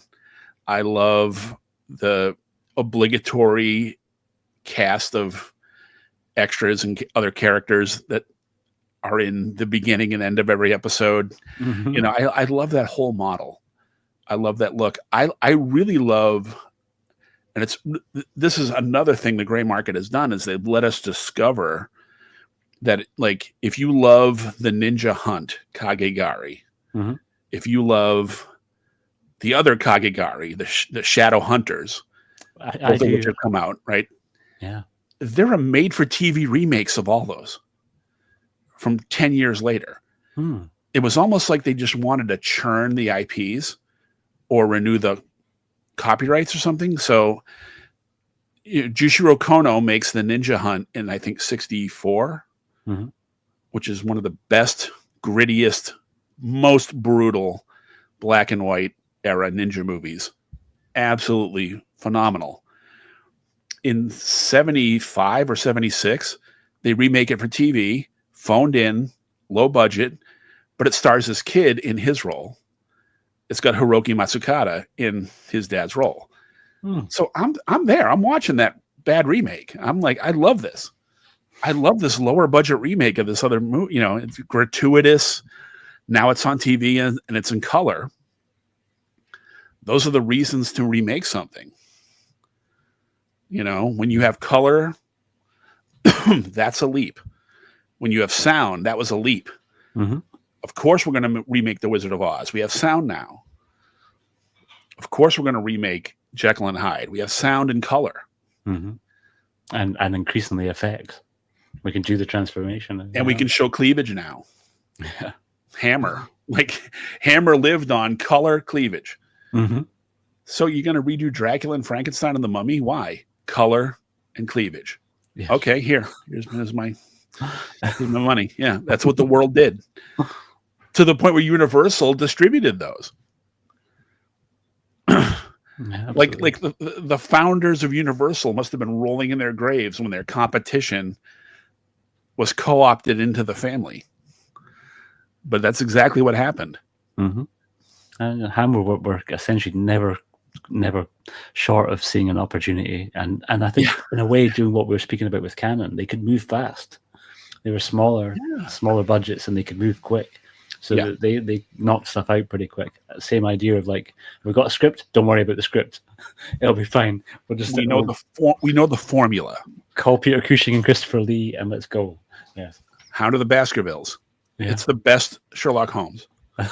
It's my favorite one of all time. And I've got a lot of love for Basil Rathbone still. So, but yeah, he's the definitive. But he never had the budget, so he never quite got up to that sort of level of like Hound of the Baskervilles pretty great, and it's hard to not love Peter Cushing. Impossible. Yeah. I just we're just now seeing that movie shatter. Yeah. Intact the first time. Yeah. And it's like, oh my God, the Cushing scenes in Shatter. Oh, he's such a dick. He's so evil. These are chilling. It's some of his best work. Mm-hmm. He's amazing in those scenes. It's like, oh, what is this? Yeah, I loved it. I mean, I think he out of all of the people involved with the Hammer Shaw co-production, he seemed to be the one that actually really dug going out to Hong Kong and spending time. Because he's all in for Legend of the Seven Golden Vampires. He is legitimately enthusiastic in that movie. Yeah, and he's the only one who is more so than Stuart Whitman, I think. Stuart had seen better days and would see worse. But I mean, Shatter is an utterly forgettable movie, except for the Cushing. I would agree. Interlude, and it's worth. And as soon as that deluxe disc gets to the States, I'm there. So. It's a great set. It's good for Dit Long and for Lily Lee from the Shaw Brothers side. I do wish, because it's really interesting. That was the very first Shaw Brothers movie that we've got in 4K over here. Oh wow! The fact that it was that one was nuts to me. Like, I think Come Drink with Me is coming a bit of the one to get there first out of the gate was like, what? No Venoms, okay. No, not in 4K. We've had a couple of 4K restorations, but not as a 4K release. Right? It's crazy that was the first, and it was made entirely from a Hammer point of view. So they don't really lean into, like, there's no Shaw Brothers logo anywhere on the box, and so unless you kind of know it's one of the co-productions, and I think they missed a trick, because Hammer fans will buy it, but they're not necessarily selling it to that many Shaw Brothers fans. So I made a point when it came out to be like, guys, this is kind of a Shaw Brothers movie too. Like, I mean, you should be paying some mind to it. It checks a lot of boxes. You've got to have that on the shelf. You know, it's one of those. It's one of those where you don't know where to file that. Mm-hmm. Does this go on the Kung Fu shelf or the Hammer Horror shelf? Yeah, Hammer Horror shelf or the action? Well, I don't know. I don't know where to put this one. And I'm amazed that they didn't do Legend of the Seven Golden Vampires before it, because that would also feel like it was an easier sell. You have to buy two. You have to have one in each. You have the Hammer, Shaw shelf. Yeah. my hammer and Shaw shelf are at the opposite ends of my home, so it's like I would definitely need 2 discs. Yeah, you know, like Red Sun is a disaster for me. It's like, wait, okay, hold on, where am I putting this? Wait, that's going on spaghetti westerns, but it can't. It has to. Oh, damn it! Does it go beside my Mifrini films? Does it go beside my Alain Delon films? Does it go beside my Bronson films? Yeah, it's a hard one to classify. I generally group stuff by label, so for me, it stays beside my other Studio Canal stuff. It makes it a bit easier. As an aside, I had a friend once who wanted, hey, you have that Alain Delon samurai movie, right? I'm like, yeah. No, I just got this deluxe disc of it. And he's like, oh, cool. Can you boot me a copy of that? And I'm like, yeah, sure. And I give it to him. He's like, what is this crap? It's like the samurai thing. And I'm like, what were you talking about? He's fighting Charles Bronson and the samurai guy. I'm like, you were talking about Red Sun? I'm like, wait a minute. I just gave you one of the best movies ever made. I gave him Le Samurai. And then I go, oh, yeah, you know what? You would have no idea because he's strictly a martial arts fan. And I'm like, this is a great, okay, I will give you a copy of Red Sun, but you have to watch Le Samurai. Yeah, without a doubt. Yeah. You got to class it up. I want you to put a shirt and tie on when you do, and a fedora. That's your homework. Otherwise, you won't get anything. Yeah, and you have to. If you don't fall in love with Alain Delon afterwards, then we can't be friends anymore. If you don't want to be him, you're just like, yeah, man. Yeah, he's phenomenal. That movie is just like, but the thing is, that's what these ninja movies could do. Someone who would never. I'm not a big crime, film noir, gangster type picture guy, but I have that. I think I double dip that. I keep buying it whenever it gets up. Bought the 4K as well. Yeah. I've got one film noir. I think The Big Clock is the one I love. Okay. Man, maybe 2 or 3, but like it's not a thing. It's not one of my genres. I don't dislike it. I just don't. Your bandwidth is your bandwidth, you know. Yeah, and weirdly, I always preferred other people's take on noir. Like I kind of sort of prefer Japanese and French and Italian versions of American classic noir. A bit more. Yeah, but like, oh, you know what? I have to Night in the City because I have all kinds of wrestling stuff and pardon me, I don't know if you can hear that or not, but. A tiny bit, but it's nice. It just gives a little bit of elevator music for a second. Yeah. But like when I saw Night in the City, I'm a big wrestling guy and wrestling movies, especially, and Lucha Libre movies was my first kind of big expert genre thing that I dove into in the 90s. But like, you know, I'm not a film noir fan, except a friend of mine goes, but you know the wrestling one. I'm like, what? No, wait, hold on, what? And I see Night in the City. And I'm just like, okay, so there's like, how many more wrestling noir movies are there? Well, there's none. But the same director did this and this and this. So I went down a rabbit hole at one point and watched a bunch of noir movies. These ninja movies could do the same damn thing. Ninja movies are goofy martial arts chop sake crap. No. Watch, like, okay, watch this. Okay, this. Just watch one. Just watch an hour. Someone does. They're not a martial arts fan. They're not a Japanese cinema fan, but they're watching this going, oh my God, there's ninja movies that are good. I'm like, no, there's 100 ninja movies that are good. That could stand and should stand side by side with Kurosawa. Castle of Owls should be a Janus Films Criterion. Kaze Nobushi, Warrior of the Wind, should be right there with it. They'd be a great set. They'd be like, there is no argument to the quality of those films on every level. And I think I completely agree. And I think if we'll do Criterion, if you're watching, here's your pitch, right? You already have the format of that great Zatoichi set, and you've got 26 movies in that. Give us a 26 movie Dai set. If you don't want to commit to the ninja thing, just do it as a label. Like, look at Dai, because there's a little bit of so many different areas you could go to, and they could make it a very diverse celebration of some of the areas that Dai went into. Yeah. And you don't need to just target one group of fans. You're not just selling to ninja fans. You're not just selling to samurai fans. You're not just selling to horror fans. You can do a little bit of everything, but in that same style box. Because that Godzilla set, I had their Showa Era Godzilla set for a Criterion. Had to sell it because my cat was destroying it. I couldn't fit it on the shelf, so Right. I had to sit on like a book stand, and it's just too unwieldy a size. It gets displaced. Yes. Yeah, because it was just getting ruined. It was a real shame. So no, give it something that can actually fit on the shelf, but just do a deep dive into Dai, because I think they'd still get seen as the underdog compared to Toei, which is very unfair. They were more like artistically, business wise, no, but artistically, yes. I mean, and they were so franchise driven, but not in an exploitive way. It was an enthusiastic franchise thing. It's like, oh no, we can do like 10 more of these. Mm-hmm. They're so good. We just want to keep doing them. Yeah. It's not like a here where it's like, yeah, make Police Academy 6, get us another cash grab. No, it's not that. Yeah. It's, we've got more Black Mass stories to tell. Mm-hmm. He has more people to kill. Yes. And the Shinobi no Mono property is utterly illustrative of that, because they kill the lead character and then just, oh, no, same actor, same ninja suit, guy. Same weapons, same everything, same aesthetic, different name. And that in itself would become weirdly almost a little ninja trope. Like Sonny Chiba would do the exact same thing with Shadow Warriors, and that like 10 years later, we were just different versions of different generations of the Hanzo family as each series progressed. Yeah, one of Chiba's most brilliant moves, and Jushiro Kono did this too. Jubei Yagyu is a real historical figure.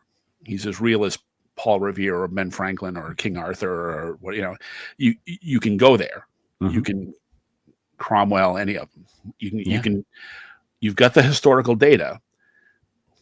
But with Jubei, there's a 10-year span of his life where he was banished from the family and no one knows what happened. Now, he could have been in the next room. He might have just been off the payroll. But he could have been in hell fighting demons. Do what you want, kids. Go nuts. That's a 10-year gap, and we can. Oh, that 10-year gap is like 57 movies. Yeah, and 20 several TV series. Yeah, I mean, it's awesome. Yeah. And because the Yagyu historically were so tied with the Shogun, and there were multiple Hanzos, there were multiple Yagyu generations. There's heroic Yagyu in one movie and evil Yagyu in another that are 5 generations apart.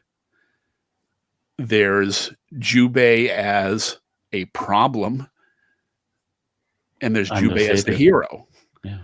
And then there's Hattori Hanzo, senior, junior. There were Hanzos in service to the Shogun for generations. So you have a built-in historical excuse to churn that. And they did. They kind of didn't do the same thing with Miyamoto Musashi. Musashi, they always focused on kind of a certain quite early period of his life to a degree. I know there's that trilogy. Yeah, it's trilogies actually, but there's a sacredness to the Musashi. Yeah, he's got whole towns named after him, right? You've got to be a serious. They don't do a Musashi movie unless there's a big enough star. Yeah, you've got to be Mifune caliber. Mm-hmm. Yeah, Musashi's the one they don't go there on. Everything else, they'll just squeeze it dry. But Musashi's like, no, that's can't mess with that.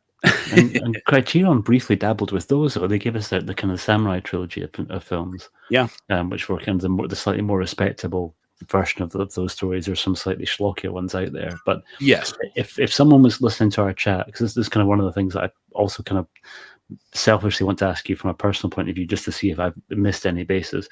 But if someone's come to this, they've got the Lone Wolf and Cub box set from Criterion, and they've loved those movies, what's the kind of ninja follow-on equivalent. So maybe not necessarily 60s, but the kind of more schlocky, slightly more, I don't want to say exploitation cinema, but maybe the kind of more A little more blood-soaked. blood-soaked and gritty. Yeah.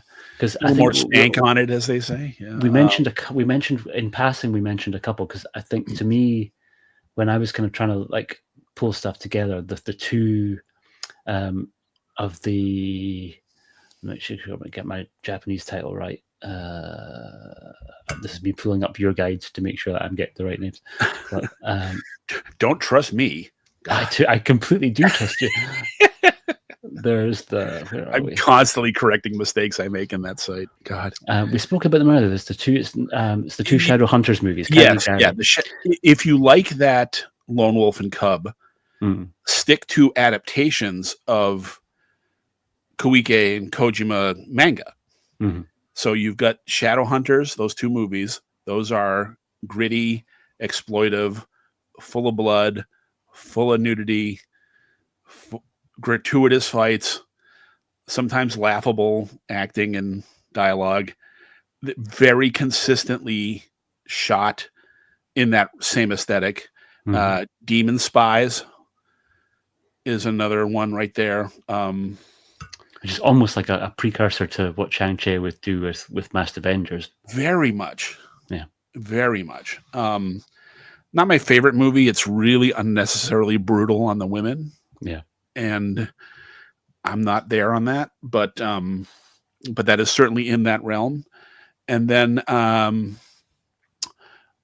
Haunted Samurai, and which that came out did get from Blu-ray release recently, right? Yeah. Yes, that's from. It's exclusive to Diabolic DVD.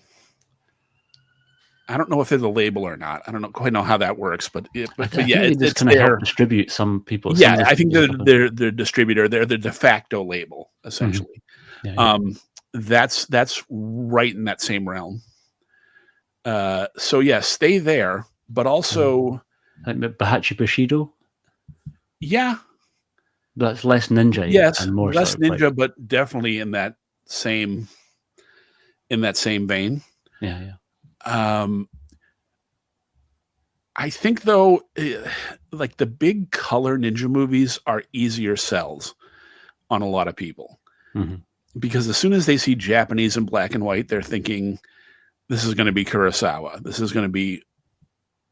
I got to pay way too much attention to this, and people are just forever on 2 or 3 different devices and watching a movie at the same time. So I get it, but at the same time, it's like if you're a fan of Lone Wolf and Cub, Castle of Owls. Oh my God. There's no way you're not a fan of this movie if you see it. That's another one that's so deserving of it needs a decent proper version. You were talking earlier about box sets that should exist and angles you could take. I'd love to see a Saratobi Sasuke box set, but every movie is radically, insanely different. Like have the anime Magic Boy and then have Samurai Spy. And then, it's like do all the Sasuke and his musicians. Like there's a bunch of the variants of Sasuke treatments is like that of Billy the Kid, where like you can have a gritty, realistic Chris Christopherson and James Coburn, Billy the Kid, but you can also have Billy the Kid versus Dracula. You can have Billy the Kid as a cartoon, and then Young Guns, and then it's that all over the map. So give us like this weird Sasuke box set because that name has relevance to the Naruto kids. It has video game relevance. It's like it's almost sellable because of its crazy diverse range. Like here's 6 movies where Saratobi Sasuke is unrecognizable from movie to movie. Put in Renegade Ninjas, where he's literally a gorilla. He's in a gorilla suit. Put that in there. Put them all in there. It's like the genre is so big. I do think though that a box set of the super grittiest black and white stuff. So like the 217 Ninja, Ninja Hunt, and the Third Ninja is a great 4 movie block. Castle of Owls, Kaze no Bushi, and the 2 On Patrol movies, Umenosuke, those are a great 4 picture block. And I'd buy them. You'd buy them. There's 2. Completely. How many do you need to sell? Like, well, I think in the meantime, because I do think, if anyone doesn't, if people only take one movie away from this chat, because we've dropped so many titles, but Castle of Elves is an absolute definite must see.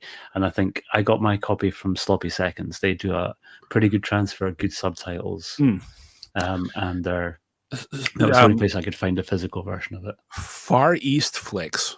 Okay. I think this is what yes. Far East Flicks has a Blu-ray. Wow. That I have. Yeah. Okay. I don't know if it's an upsample. I don't know if it's an AI cleanup. I'm going to check it out this weekend. But I checked out their Kaze no Bushi, the Warrior of the Wind, and it looked good. It looked good. I mean, it's not like they don't have a team like Arrow or Radiance or whoever, but Radiance do a lot of delegation. So I think that there's for a gray market release, it's like, yes, hell yes. And if this is where we are, this is where we are. You know, it's like I would love to be doing commentary on a Castle of Owls Blu-ray. That's the dream gig right there. I will do that for free. Free. Or not. Don't. I think I'm not going to shortchange myself, but yeah, but you know, there's hope there because I am working on 2 commentaries for some mid-60s ninja movies right now for a label that I can't talk about yet, but I will be in profusion. And you have your list, your dream list of what you'd want to do. And then you have this like, hey, would you want to do this commentary on so-and-so title? What is that title? Hold on. And I'm looking it up going, I've never seen this. Wow. Okay. And I got to do that. I got to see two different ninja movies I had never seen from the 60s. Okay. One of which I was aware of, the other of which I had never heard of. Okay. And it's like, so we're also at that point where a jaded fan, a super literate fan, can still be ambushed by something that I don't know what that is. Like, who knew what Haunted Samurai was? No one. Yeah. No one. It's like, what? No, what? Huh? So, and I don't know how that deal came about. I'm not going to for the 2 titles, but hearing the fact that they were, both of them were surprise to you is great news, because I think and both movies are just home runs. I'm having so much fun with it. So yeah, there's good eating coming, people, and it's super important to support them. Rough timeline, sometime this year. God, it's got to be. Okay, it's got to be. I'm a little behind, and they're a little impatient on one of them, so that's a good sign that they've got a schedule that I'm not meeting. But because we've had some riots in the streets lately, and a couple of big news stories over here, so life gets interrupted. It's LA's not effed up enough. We gotta have SWAT teams in the streets shooting people. So it's a difficult place. I salute you for being there. I lived in a lot of distractions right now. Los Angeles is maybe one of the toughest places I've ever tried to live. I was there for on and off about 6 years, and the city damn near broke me. Certainly broke me financially, but a very difficult place to live. Yeah, I'm there. I'm there too. Yeah, it's but like. there's a lot of good there, but it's just there's a lot of it's a good. tough place to be. Here's the thing. Me and a buddy, we wanted, he wanted to do some little short martial arts movie, and we were working on a costume, and we needed some kick pads. So we drive over to this martial arts supply store in North Hollywood. We walk in. There's a guy picking up some boxing gloves, or the open MMA gloves or whatever, the Bruce Lee Enter the Dragon beginning gloves. He's picking up a bunch. It's Benny the Jet Urquidez. Holy fuck. Okay. And I'm just like, and I'm looking at my buddy, and he's like, and I'm like, and he leaves, and we're like, we should have started a fight just so he kicked our ass. Because then we could say, man, Benny the Jet, that's up. That was awesome, But that only happens in Los Angeles. Right. Yeah. Where like you're in an elevator with Richard Norton on a random screening of some other thing, or you can literally drive to the office that financed the Octagon, or hold your cell phone on a stick over the fence and see the Shirley Temple house where they filmed Revenge of the Ninja, the beginning, that Japanese house. Like that stuff's around still. Yeah. Now it's disappearing at an alarming rate, but it was enough to get me here and keep me here. I don't know. There's a ticking clock on that, but yeah. The Blade Runner tunnel was always the one that made me feel like I was. The Blade Runner tunnel is awesome. Yeah. Bronson Cave is legit. Vasquez Rocks for me. These slanted rock formations that you see in 8 million science fiction movies, where Kirk fought the Gorn. Yeah, I was going to say, like old school. You can just go there. That's a public park. You can just drive. And we used to go down to the part of Malibu where they did the end of the Planet of the Apes. The Zuma Beach, right? Yeah. That's great because you're just there, like, damn it all to hell. That's right here. Yeah, totally this. It's also it pulls you out of movies a lot though, where you're like, hey, there's a Burbank in Korea. What? They're lying. MASH is lying to me. All these movies are liars. Yeah. I just drove down that. And then there was one early on when I lived here. I'm walking out of my apartment building to my car, and I'm getting yelled at by a cop suddenly. Like, get out of there, get out of there, get out of there. I'm like, he's not a cop. He's an actor. They're shooting an episode of The Shield. Oh, wow. Okay. Cop show on my street. And they cut because I walked into the shot by accident. I had no idea they were shooting. Yeah. And I walked into the shot by accident, and it's like, yeah, sorry. You got to get out of here. We need people in the background to look like they live here. And I'm like, I look exactly like I live here because I live here, but I didn't look the part of a local resident. So what the fuck? I didn't get a gig, but it's cool. It's cool to be around the movies. It's cool I was an extra in the wrestling arena scene in Spider-Man in 2000, which was like 2 horrible long days, but we got to see Randy Savage and Bruce Campbell, and it's just that's the awesome stuff. And that's why I can't go to Japan, because I would just like sit on the film lot and just be like, no, I live here now. Sorry, Toei. I live on the back lot now. I just live here. This is my home. Because from what I've seen, it's the same. They get the same lagoon, the same big tank where they did all the World War II ship blow up stuff and the underwater. So a lot of it's still there.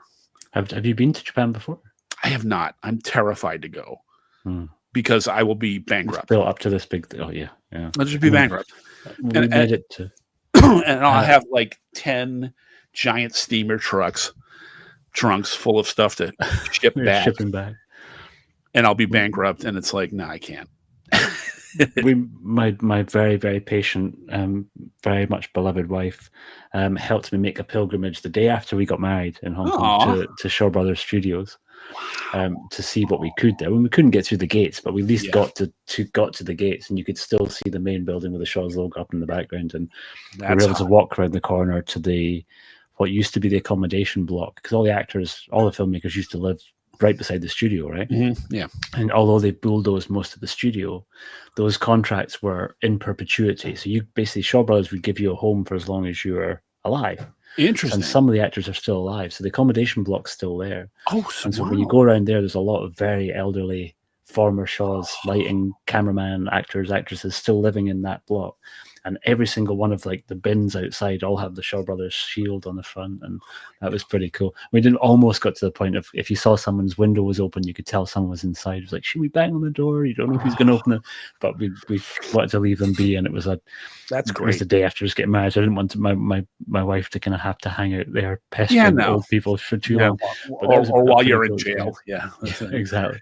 I think Japan would be a similar experience of kind of trying to check out, and they're Japan a little bit better about celebrating that era of their cinema and their history. Yeah. They've made a few decent museums, and I know that we both share a friend in Carlos from Heroes 3, and he went to that incredible ninja museum when he was in Japan, which looks unreal. As much as I want to see that stuff, I also don't, because a lot of it is just garbage. A lot of it is just. I'll touch on this briefly. So a lot of people think if it's Japanese, it's right, because they get their stuff right. They can't make stuff up in the movies. It's Japanese. Oh, Shinobi no Mono is 100% factual. It's right. No, it's not. No one gets their stuff more wrong than the Japanese. Okay, no one. Like even the first Shinobi no Mono movie, that's the super ego of the ninja genre. That's as legit, incredible as it gets. Hatsumi Masaki himself was on set. That's the thing, right? Except they're running around in full broad daylight in the snow in black ninja suits because it was too expensive to film another night scene. That's the reality of the movie, okay? Yeah. Is that, one, they can't sell a ninja movie without a ninja suit. And we can thank... Do I have it? Yes, I do. We can thank like the Gengetsu Itos of the world, who as early as 1912 were selling the world on that ninja suit and the black hood. And once that locks in, it's over. Yeah. There's no debating it now. Now it's religion. And they sort of retrospectively managed to, they were very, very creative with adaptive use of translation. So spy in ancient documents would somehow then, in reinterpretations, get turned into ninja. Spy, sniper, scout, info gatherer, someone at a gate who's basically an accountant who's just counting horses is now a ninja. You know what I mean? And it's like, and the thing is, you can't blame, like there's this great term, the Hollywood ninja. Japan had ninja right, and then the Hollywood ninja ruined it. No. Tokyo ruined it, okay? Because books like this is Hatsumi's first big book, right? They're getting it wrong from the start. They're soaked in movies as much as we were. They knew how to sell books to kids, and they're portraying crazy kite flying ninja stuff, and tall tales. He was a tall tale guy from the start. And Fujita Seiko was a lunatic and a showman and a carny and a ninja expert. So you got this yin yang Jekyll and Hyde of Fujita Seiko. Credible, lunatic. I don't know which one. Kind of both. Gengetsu Ito loved fiction and kabuki and based a lot of his stuff on lore and was trying to justify lore. That's an automatic false positive. So the correct right Japanese science and the history isn't that right. So to me, you can't get ninja wrong. You want laser guns? Go for it. You want explosions? You want fire breathing? You want the guy to turn into a giant toad? Do it. It's not inaccurate because because the accurate isn't accurate. Completely. There's a great book by Jonathan Clements called A Brief History of the Martial Arts. I don't have that.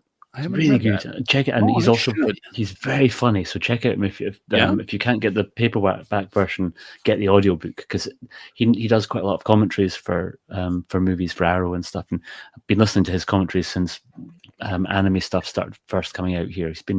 Wrote a lot about anime in the early noughties, and he's been around, but he's fluent in Japanese and Chinese, and I think partly fluent in Korean. But incredible brain. But he does his own audiobook for A Brief History of the Martial Arts, and he's got a very funny turn of phrase. There's quite a lot of jokes in the book, so it's a very entertaining listen, but also very factually accurate.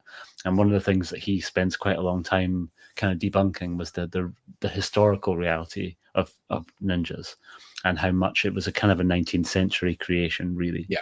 And what we think of as being the tropes largely came from the movies. So that's, and which is fine. And a creation or an amalgamation, really, of completely. things that are not related, but we're going to ball them up and put them in one and then put it in a black costume. Yes. And that's what we did. That's what they did. That's what, okay, so the authorities on this, like Heiichiro Okusei, was the head of the IGA tourism board. That's a red flag to historians. Okay, you shouldn't be both. There's a little bit of a conflict of interest. Yeah. It's like, no, I'm really looking for real historical data here, and tickets for $5. That's not compatible. Yeah, that's not compatible. That's like if someone found Excalibur and put a museum up, the real Excalibur experience, $25. You're going to question that, right? Someone finds Noah's Ark, but instantly it's a theme park. Yeah, okay. You alarm bells go off. Yeah. So you've got this dubious history. I don't care. I just want a bunch of movies. Same. The dubious history is great. And here's the thing. The dubious history is contemporary to the fiction. It's just like the American West, where like the gunfight at the OK Corral is in newspapers as a story. And then Wyatt Earp himself publishes this complete bullshit book about it. Like a year later, right away, he was publishing utter nonsense about his own life. Because the East Coast was, 3 weeks away at best by train. It's another world. Yeah. And they'll believe anything you tell them. So Western fiction is happening during the West.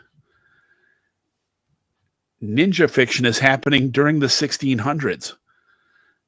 And then the 1800s. And then the 1980s. You know what I mean? So it's got as long a history of fictionalized nonsense as it does legitimate military history. Completely. Go nuts. Yeah, it's all none of that has any bearing on whether it becomes a successful or entertaining movie. Right. And quite often, actually, the more that it's closely aligned with history, in some ways, the less entertaining a movie it will be. I think we're not looking for any of these things to be documentaries, right? They're created as pieces of fiction. Shogun's Shadow. One of those that came out in the late aughts with Samurai, Shogun Samurai, Shogun's Ninja, all those 80s colorful ones there. Shogun Samurai and Shogun's Ninja I have seen. I don't know if I've seen Shogun's Shadow has it's a ninja movie with no black costumes whatsoever. Oh, okay. So no one recognizes it as a ninja movie. Because if you don't have the black costume, you don't. I'm sorry, it's inaccurate, but it's a requisite. Yeah, it's a requisite. If you have a Western movie where everyone's in bowler hats exclusively, people are gonna like, how could they get that so wrong? No, that's correct. There were 1 billion more bowler hats sold in the Old West than there were Stetsons. Yeah, but. This is the thing is when you have a mega icon and an icon that has international appeal because it neutralizes the race and identity of anyone who's into it. And that's a huge thing with ninja too, is like, it's the Spider-Man effect. Mm-hmm. There's the two biggest selling superheroes merch wise are Superman and Spider-Man. Spider-Man's way up here. Yeah. Because Spider-Man could be anybody.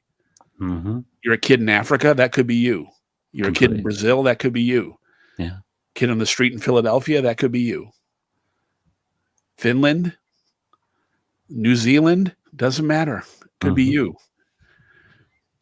Ninja the same way. Yeah. You can't all be Chuck Norris or Bruce Lee, but you can all be ninja.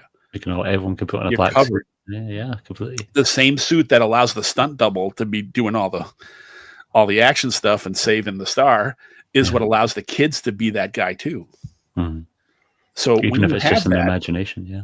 If you are a legit martial artist, if you know what's a great example of it? This. Here's one of Stephen Hayes' early books. Okay. What's he wearing? Wearing ninja This suit. is the legit martial arts guy. Yeah. This ain't the movies. This ain't the Hollywood ninja. This is legit. What is he wearing? And what's this? Is that a star? Yeah. You've got to, if you want to sell stuff, if you want a career, if you want to stay in business, you want to keep the lights on, you've got to deal with that black suit. Hatsumi did in Japan, and Gengetsu Ito's books he had one in 1912, one in 1917, and another in 38. The difference between the 12 and the 38 one is quantum. The 38 one is nothing but black suits and shuriken, and clearly by then. The 17 one has a bunch of black suits too. And they all have chapters on, not the 1912 one. The 1912 one is pretty straightforward. The 1917 one, the first chapter is complaining. It's like, people are getting this ninjutsu wrong. The word ninja wasn't used yet. Ninjutsu sha was his term. Everyone's getting it wrong. I'm really alarmed because all these Sasuke chat books, these pocket books that kids are reading, and everyone thinks ninjas are magicians, and everyone thinks they control the weather, and there's more exploitation out there now. I'm really alarmed. We got to get this right. So this book is dedicated to getting it right, and you people have got to get a grip. And it was 1917. In 1962, Jay Gluck, who was a martial arts writer, put out a book called Zen Combat, which took every martial arts of every country. Just did a chapter, a bunch of karate stuff, a bunch of kung fu. But then he gets into these shorter chapters on like capoeira and other stuff. And it's very early, 60s, There's a chapter on the ninja boom in Japan. And he is the biggest hater. He's like, he coined the term martial charlatan in that book. He's like, all these martial arts charlatans are just exploiting kids and making people think that this is what ninjas did. And they're driven by the James Bond movies and this and that. And he was just going off. And it's like, was this guy alive in the 80s? Did he see what the next step was? Because, man. If he didn't, he's spinning in his grave by that point. Oh my God, they both would have been. Seiko might have loved it. Fujita Seiko might have loved the 80s ninja boom because he would have been like, I can sell. Look, I'm a human pincushion. Come see me do this in an arena for. He would have Godfrey Hoed it and just 40 bucks. Oh yeah, I think cut it back and put it back out again. I think he kind of would have. Yeah. I don't know, maybe not, but no. But see, no one knows. He's such an enigma that no one super knows what he was like for real. But the thing is that the ninja realm has to deal with that. The fiction is so strong, so old, and so prevalent. If you were a kung fu student, a legitimate, learning kung fu or karate for that matter, in the 60s and 70s, especially the 70s, if someone found out you're at a party, I'm taking kung fu lessons.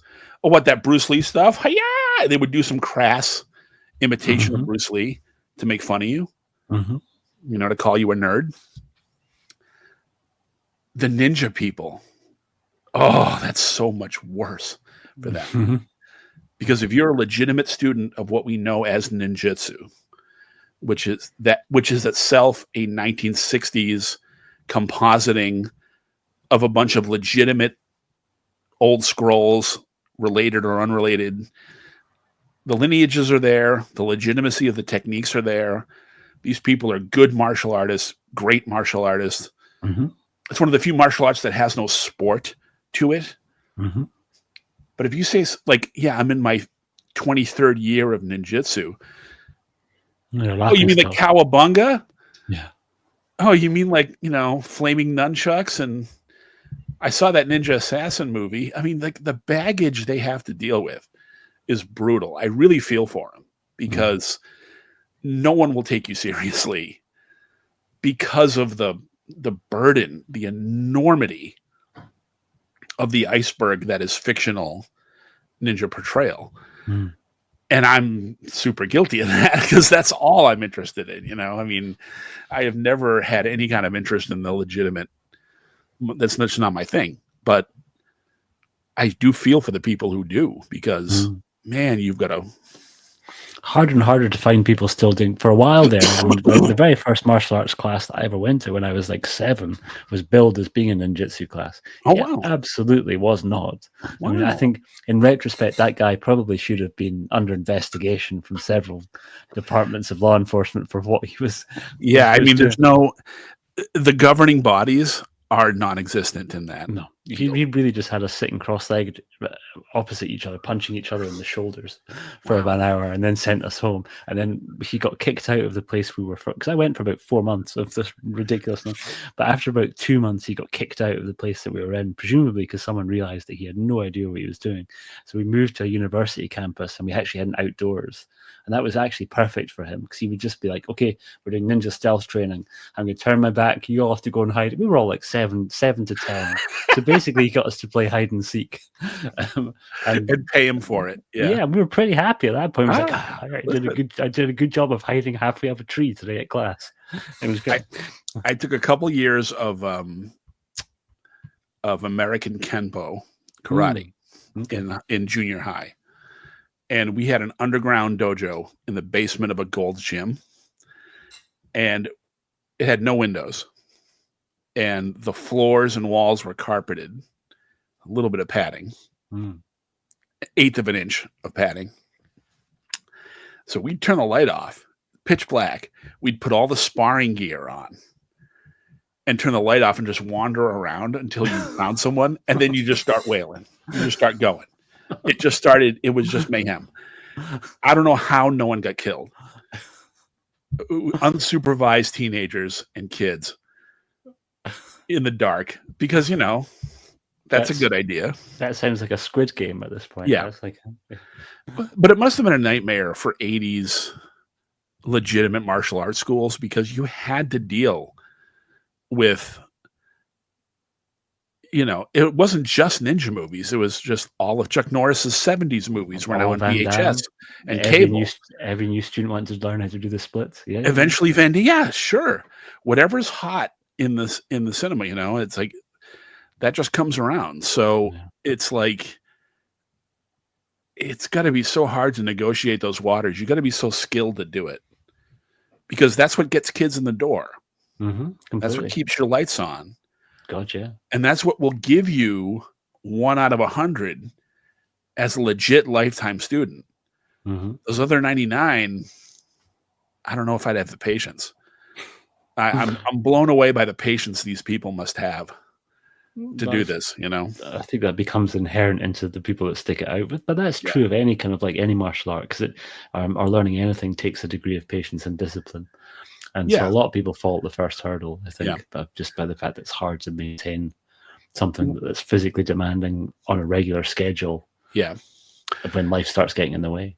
Another unfair criticism of the ninja realm in the martial arts world is in Japan, especially, there are groups that are sort of a fusion of martial arts, cosplay, acrobatics, and stagecraft. that if you spend 10 years in there, you are employable to the theme parks, to a movie studio, to a playhouse, to a stage play. Mm-hmm. Like, you've got more life skills than you would have if you had been in the dojo, Mm-hmm. right? You are a super employable entity, especially now. Theme parks, all this stuff. I mean, you can really get work. Mm-hmm. But that's not seen as like, even the martial arts world takes a dump on that realm. Mm-hmm. So you're not even serious like us. It's like, no, we're serious about paying our bills, right? Like, we graduate 100 kids a year who are all working. We're not ever claiming any of it's real. Yeah. Or if I we think, are, we've got like one little thin thread to the feudal era. yeah. But we're not claiming to be anything that we are. We're a stage group. We're a stage troupe. We're I think, kabuki theater. We're as legit as you. yeah, we're just legit in a different art. Just We're happens just to be. legit in a totally different. We're theater kids, not martial arts kids. We don't want to fight anybody. We want to put on a show. I think That's as legit as anything else. I think exactly the same things happen for the graduates from the two big from Sonny Chiba's kind of legacy of the Japan action film, of Yosaki Kurata's, and I think Yosaki Kurata's has been like the one that's in some ways completely shaped two very different styles, and so the students who've come out of Sonny Chiba's side went on to basically create modern tokusatsu. Yeah, it was that kind of era of what we now think of as like Power Rangers style action. And anyone who went to the Yosaki Karate school, is because it had such a grounding in Hong Kong style choreography and fighting. Yeah, he had that multi-nation vocabulary. Completely, yeah. Literally and in physical form, yeah. Yeah, but they're not. Are they real martial artists? They're not doing contests. They're not kind of basically going into street fights, but they're legitimately creating some of the most dynamic, incredible action sequences that you'll see in modern movies. Yeah, I really roll my eyes at that term legitimate real, because that's the MMA versus pro wrestling world. Mm-hmm. And I got to tell you, every MMA guy shits on real wrestlers. Yeah, exactly. And the crowd, not so much the athletes, but the fan base. Yeah. Except that TKO owns both the UFC and the WWE now. Mm-hmm. And every UFC fighter would love to make the salaries that the wrestlers do, because they make way more money. Yeah. Way more money. They have way they're more filling bigger stadiums. Way more profitable. Yeah. It's a much physically harder. Anyone who migrates from MMA to pro wrestling is like, how do you people do this? I'm dead. I can't handle this. My body's broken. It takes them such a long time to acclimate to the physical demands. Because they're not just doing the physical anymore. There's now this whole other aspect of basically, by the way, you're also an actor now. Right. You're now also having to do a performance. With a couple of exceptions. The wrestlers who go into MMA because they want to be more legit. Except you can't. How do you retrain the control you had to stop a punch and make it look better than it would, and suddenly you need to turn that off because you're in a real fight? I would think that'd be like a big ask. That's a tall order. Yeah, it's very difficult. Well, we know it's very difficult for them to go the other way. Anytime that they try and put so-called real martial artists into movies, they inherently struggle. They struggle. This is true in Japan like crazy. Yeah. Like Joshi women's wrestling is full of people who were in MMA and went to wrestling at the highest levels. So it's like, don't worry about legit. Just watch your ninja movie. Have fun. Yeah. And worry about paying your bills. Things are exploding. There's explosions and stars. It's awesome. There's a big painted poster. It's like Shokasugi in Hollywood must have been so much happier than Shokasugi in the Shotokan karate circuit. Yes. Right? Come on. Tell me that guy was not having the time of his life. Mm-hmm. And my God. Because you've mentioned him again, and you mentioned a couple of minutes ago in passing, you mentioned Ninja Assassin. I'd be remiss if we didn't at least have a couple of minutes Ninja Assassin conversation. Yeah. Because I think that movie got very kind of maligned unfairly by not enough people gave it attention. I I really might like have it. been guilty of that myself. I'm not I gonna think it was mince words. guilty of getting a really bad, overly dark transfer. So it looked Yes. not great on its first DVD release. So the Blu-ray does look a lot Oh, better. it looked horrible in the theater.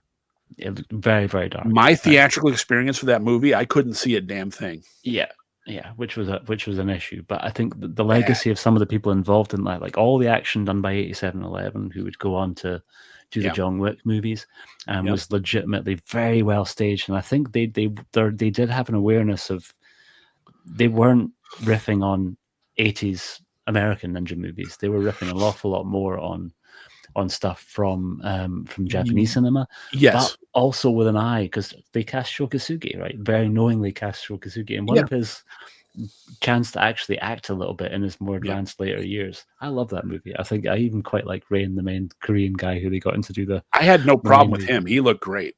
Yeah. The problem I had was the CG weapons. I have no interest in. Yeah, and the CG blood. Chain weapons, I have no interest in, unless it's a chain. One of the fundamental weapons of ninjutsu is a 4-foot piece of chain with weights on the end, and you never see it in movies, ever. Like, barely. You know, it's like, come on. But at the time, I was really mad because I so wanted Shokasugi to be part of the Expendables package. Okay. Like in the first, don't do the first, the second movie. Just give me a scene where Jason Statham runs out of throwing knives and he has to go get more. And Kasugi's the guy he gets them from. Like, even keep it more meta, where like the front of it is like a really cheesy, like Ninja Mart, you know, really exploitive martial arts store. Put Michael Dudikoff behind the counter, and then he hits the secret button to the chamber in back where the real stuff is sold, and it's Kasugi. Give me that. I want him to be in the same context as Norris and Stallone and Van Damme and all those, and Dolph Lundgren and all those guys. He belonged in that realm. Oh, completely. Yeah. Especially for shelf space, rental dollars, screen dollars, impact, iconicness. He belonged in those movies. And his return as a ninja set. I'm like, damn it, come on. Damn it. I was so hung up on that movie had no chance for me. So that's a shame, because I think with time, right? I think I'm gonna revisit that at some point and see if I have the same. It holds up better than the Expendables movies. I think it's in some ways. I don't doubt that. Yeah, it's a better testament to the work, and you could tell that the people who had put it in had a pretty reverential respect for what he had done. And so his character, even though he's a villain in it, his character comes through it. Well, his scenes, I mean, I will say the only chunk of that movie I love is that end.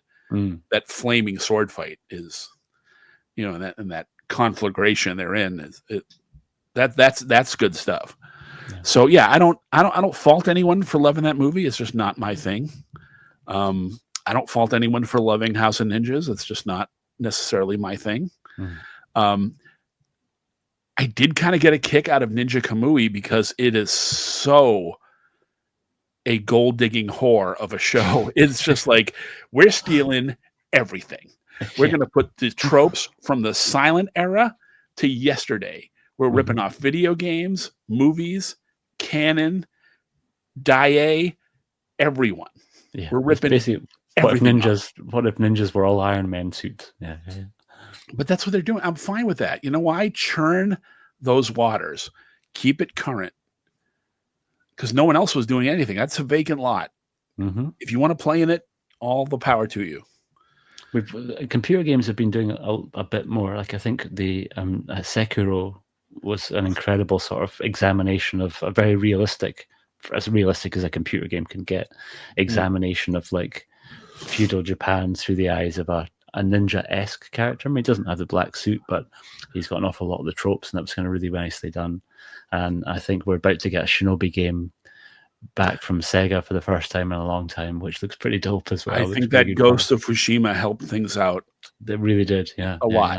Yeah. So, yeah. and like you notice, like any kind of action figure or merch from that has the mask Mm-hmm. because it's like they want that ninja look. Mm-hmm. People want that ninja look, man. It's pretty So timeless easy. at this point. It's an immediately recognizable silhouette. Even it's kind of its wonders. It's timeless, and we've got centuries of timelessness to back us up. Yeah, we really do. There's no arguing. People want to see that. They want to see it in action. They want to read about it. They want to play it. They want to see it on screen. I did. mm-hmm. And the instantaneousness of conversion has got to be talked about, because if you're like me, you had never heard of a ninja, and then you're the biggest ninja fan ever. It was not a slow. There was no slow build. Mm-hmm. It was just like, I think I saw the trailer to Revenge of the Ninja. I was not near any movie theaters. We were like 45 minutes away from a movie theater. So Enter, when it was in theaters, Octagon, when it was in theaters, were not part of my life. Mm. And we just got cable TV. My town did in like 82.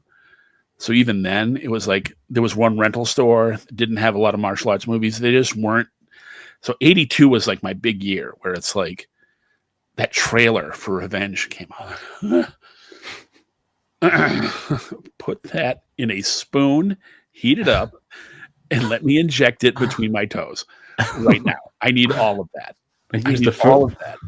The first movie-related poster, in fact, probably the first poster that I ever put up on my wall as a kid, was the flying kick in full ninja suit Shokasugi poster. And what a genius move! Whoever was in the studio during that photo shoot for Enter, it's like, do the Bruce Lee kick. Oh yeah, I should. That'd be kind of cool. Yeah. It's like, yeah. Yes, good call. Yeah. If you're going to call it Enter the Ninja, do the Bruce Lee move, but now I'm in black costume with swords. It's Bruce, but better. Yeah. Are you kidding me? and speaking of Bruce, I mean, everyone has all these like what ifs, these pointless what if conversations that are good on long car rides. Like, what if Hendrix lived? What if Jim Morrison lived? What if, whoever?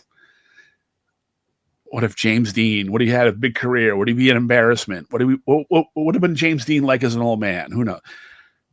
Bruce Lee lives. Is there a ninja craze? Does he start it? Does it push him out of first place as the martial arts star of the world? And he and Jackie Chan are looking, going, what's this ninja shit? Should we do it? No, we should probably do one of these, right? Yeah.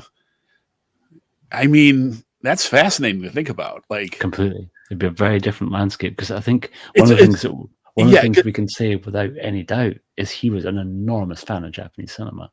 And we've spoken about Raizo, the hands, the spinning hands in Fist of Fury, a straight lift from Sleepy Eyes of Death. Like, it's something that was kind of done really to kind of help out Raizo Ichikawa's not the strongest constitution. So it's like he's never going to be the fastest, greatest sword fighter, but he can do a slow. He can hide it. Yeah, right. And that became something that so captivated Bruce Lee that he used it himself. And I really think if Bruce Lee lived, if Bruce Lee lives, one, he's in a Bond. He's in the Man with the Golden Gun. That whole middle sequence, that was supposed to be Bruce, right? I mean, no one will admit that. That's not on paper anywhere. But I mean, my God, that's a Bruce Lee-sized hole in that movie, right? Bruce would have been in a Bond movie. He would have had a Tiger Tanaka style role. Bruce is eventually dealing with ninja at some point. I could see him doing what Jimmy Wang Yu did. I could see him going across there and doing like Ogami Ito encounters. Or Ninja in the Dragon's Den is him. Yeah. Right? Like whatever alternate Earth has that movie. Screw you. Send us a wave of that, will you? Like, come on. Yeah, it's fascinating to think about. I mean, just like James Dean, a huge part of his fandom is him dying. Of course, yeah. And It's the the perpetual freeze speculation frame. there, is like Jimi Hendrix in the 80s might have been pretty embarrassing. Who knows? Or he's doing duets with Prince and the earth shatters, right? Who knows? But like the speculation of the Bruce Lee mentality, knowing Kung Fu is stale, and even Chuck Norris is now wandering out of martial arts films in particular. The ninja genre is perfect as a transitional thing because ninja movies aren't necessarily martial arts movies. Like, as many sword fights and martial arts weapons there are others like Moonshadow Eyes, the 21 Eyes, the Moonshadow Scroll, however that translates. It's like that's a straight up Tinker Tailor Soldier Spy ninja movie. That is, you can have your Dr. No and your Tinker Tailor. They're both spy movies. They're both British.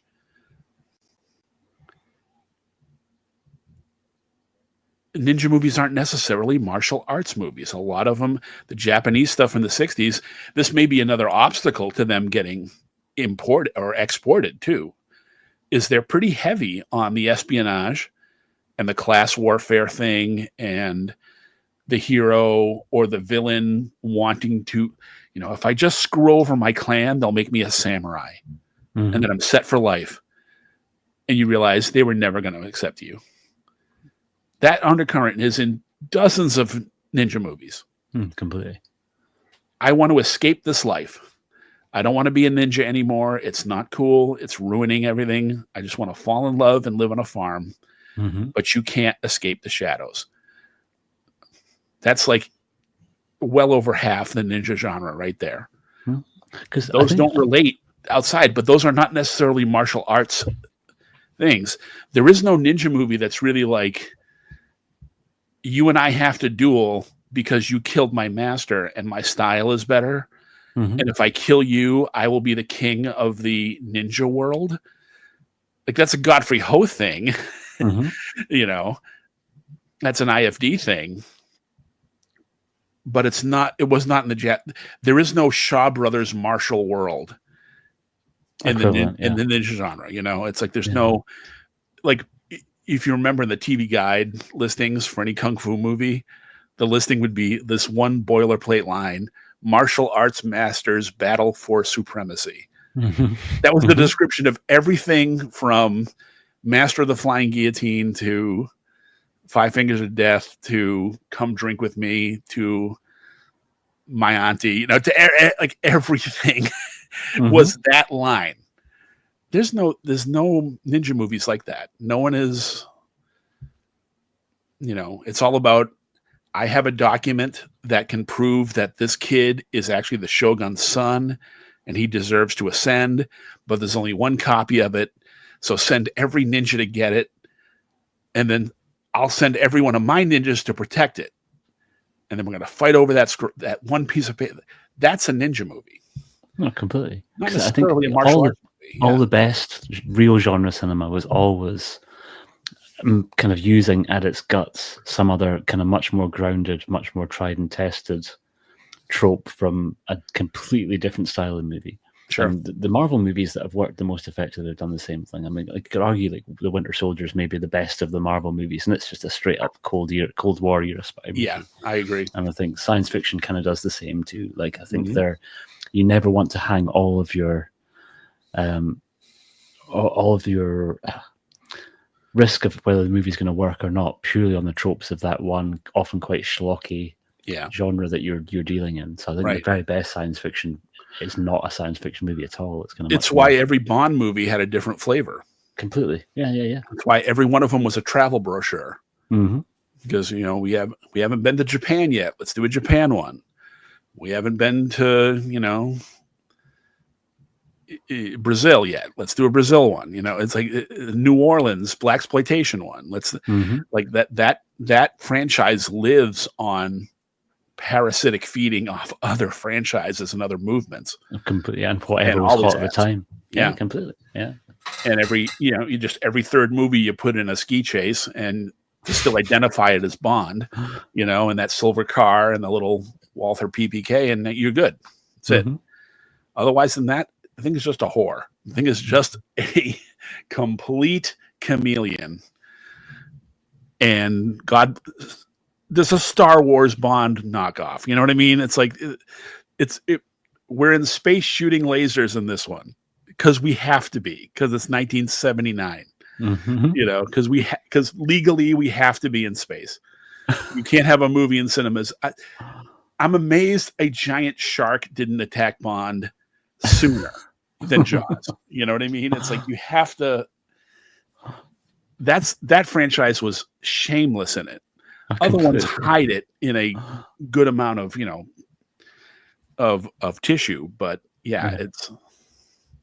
And Ninja did the same thing too. There's Ninja soft porn. There's Ninja espionage. There's Ninja action stuff. There's Ninja comedies. There's, that embodied this Ninja stuff for kids, Ninja stuff for adults. There's romances. It's a vessel type genre. It's not really for something that is essentially about people dressed in one costume doing one activity. Like even these two movies I'm doing review, like commentary on right now, I'm seeing bits in them. I'm like, I've never seen that in a ninja movie. That's pretty awesome that you can have a very defined, somewhat static aesthetic of a genre and still see a scene where it's like, oh, that's new. It's pretty cool. Like if you love Westerns, you're seeing the same damn thing over and over and over and over, to the point where like a Randolph Scott movie like 7 Men From Now, where he drew first on Lee Marvin, oh, that was news. It's still two guys facing off doing a fast draw. It's the same damn thing as every other movie, but he drew first. That's the variant. That's the innovation. Like that because that you talk about a static genre that when it was in that programmer mode was just regurgitating. Oh, completely. We just need a product in cinema. Who cares what it is? The only thing that managed to inject new life in it was it had to leave the whole country. Like it literally had to be the spaghetti westerns had to like the spaghetti westerns basically kind of stripping them back to their core basics, making them a bit more rough around edges, giving them incredible soundtracks and less dialogue than ever before. Just being hungry. Yeah. Being hungry, artistically voracious, and really wanting this and really wanting to use it and really wanting to say it. That was a whole new level of like just piranha-like enthusiasm for Westerns that the Italians had. And they kicked our ass. And guys like Randolph Scott and John Wayne were like, what the hell are you doing? You can't show the gun like pointed at the guy and have it go off and he falls. Don't you know the rules? Like, no, we don't know the rules. We're just making stuff up and we care way more than you do. And that's how they get caught. And that's what Canon did over and over again to everybody. It's like, no, we're just faster and we care more and we're hungry and we're hiring people who really want this shot, this opportunity, and everyone involved is voracious. And they put in the time it took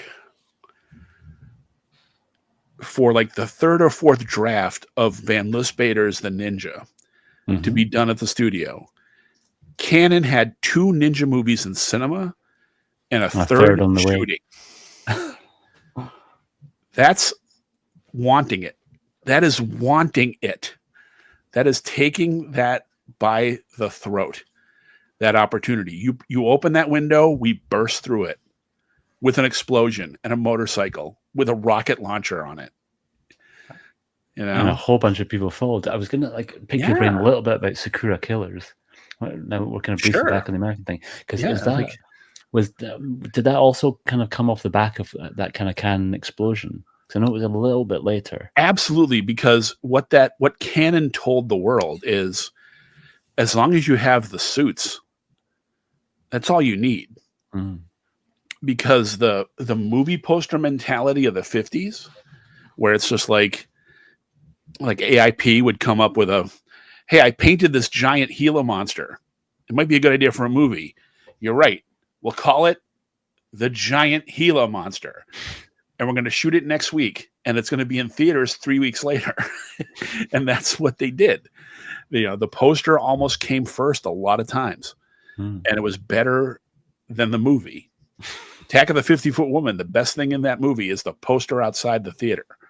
So that mentality is now doubled in the 80s because you have the movie poster, but that VHS package, way more legs.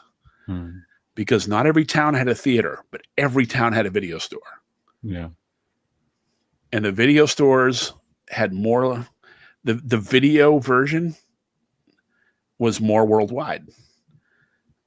Most of us saw these movies on VHS. Yeah. Especially kids.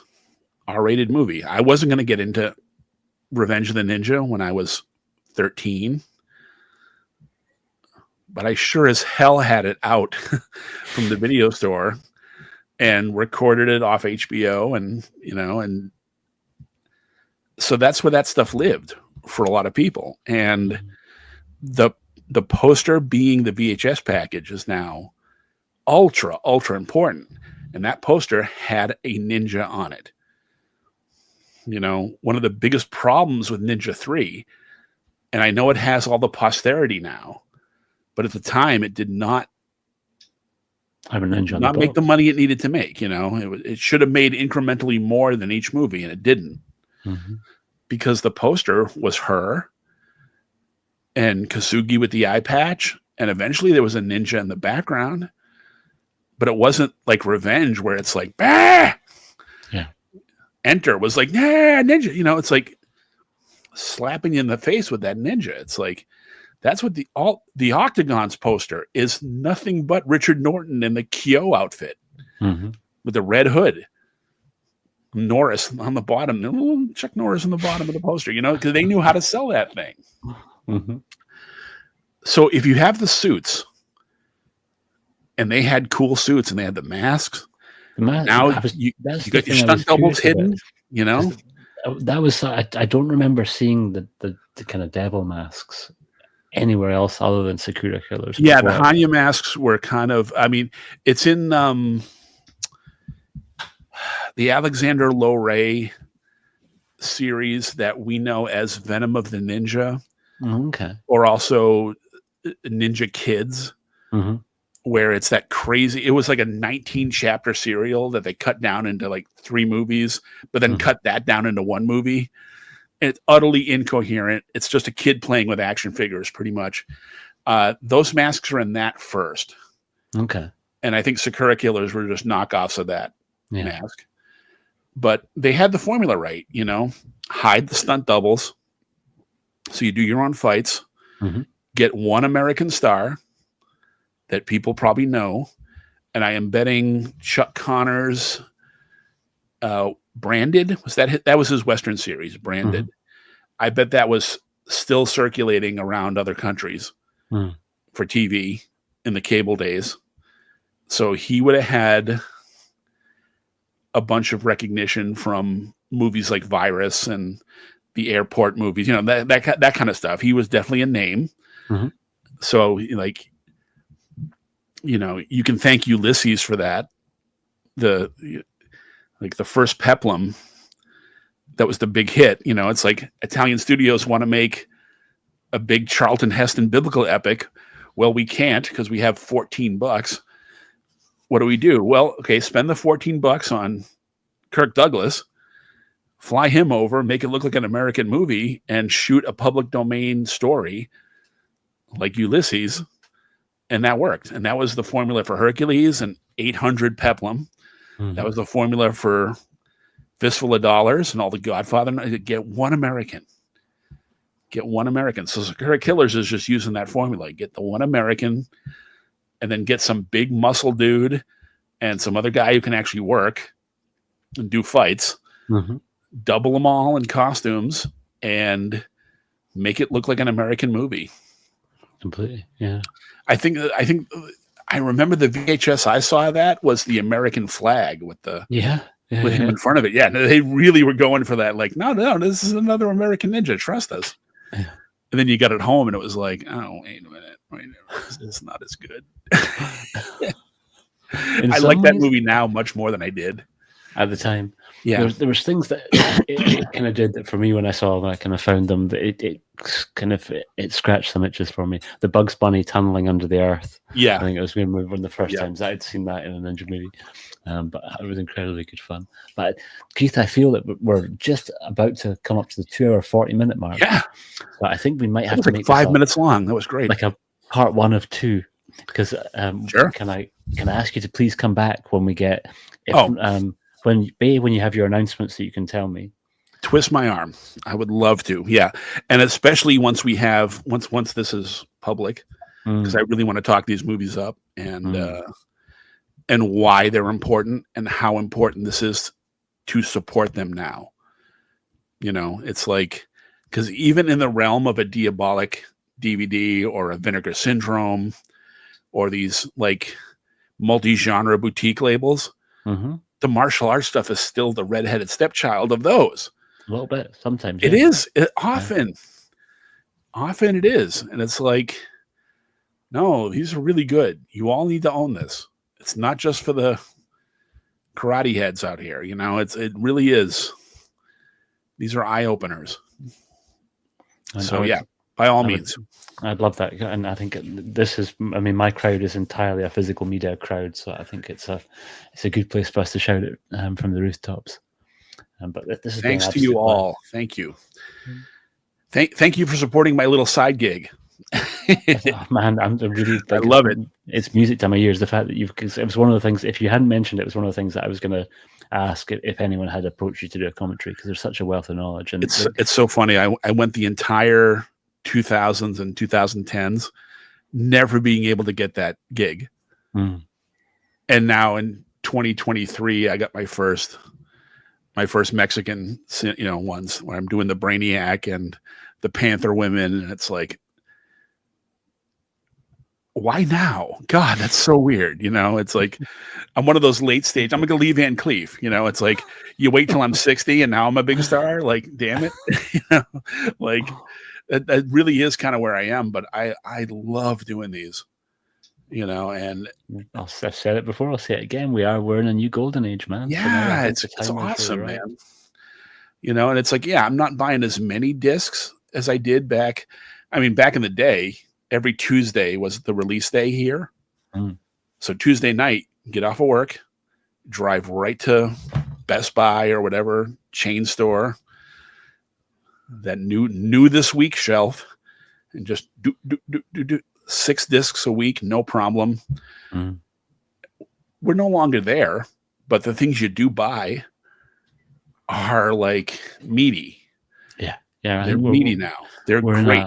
A quality over quantity. Yes, place at the moment, which is a wonderful place. We are very much in a cigars, not cigarettes era. Yes, sir. Yeah, this is wine, not beer. We're in a fine wine era of this physical media, and I love it. Yeah, I love it. And I think we're going to be here for a while. I hope. I hope, because I don't want to stop doing these. I think these are really, and it's important because if the disc release doesn't have stuff, it needs books, it needs art, it needs commentaries and extra docos, because that's not the stuff on streaming. We got to kill this whole like streaming is good enough thing. At its best, it could have been, but it's not.